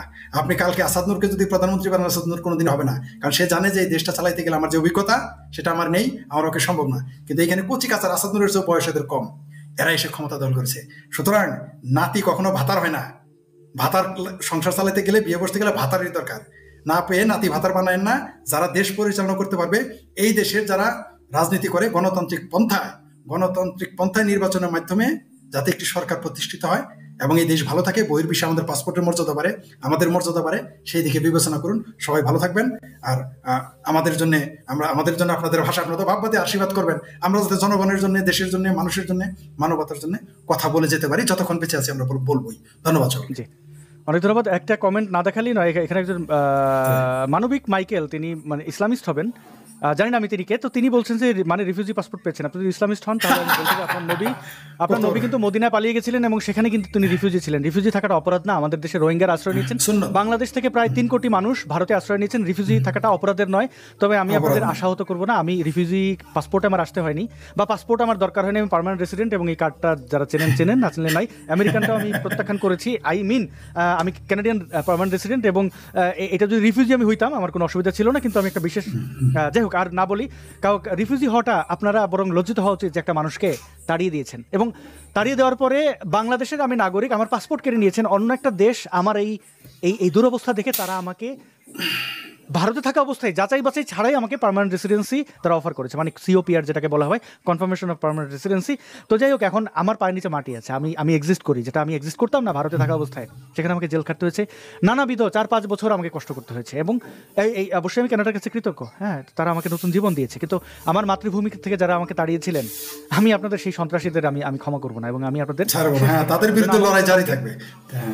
এবং আমার মতো কাউকে দেশ ত্যাগ করতে না হয় সেই দায়িত্ব আমি নিচ্ছি। মুক্তিযোদ্ধারা তাদের জীবন দিয়ে তারা এটা প্রমাণ করে গেছেন যে এটা যেন একটা দেশ হয় এবং সেই দেশের জন্য নাগরিক আমরা হতে পারি। সেই মুক্তিযোদ্ধাদের অর্জন করা দেশ, দিয়ে যাওয়া দেশ, রক্তের বিনিময়, জীবনের বিনিময়ে দেওয়া দেশের পাসপোর্ট আমাকে কেড়ে নিতে হয়েছে। মুক্তিযুদ্ধ শেষ হয়নি, এটা অব্যাহত থাকবে। অনেক ধন্যবাদ।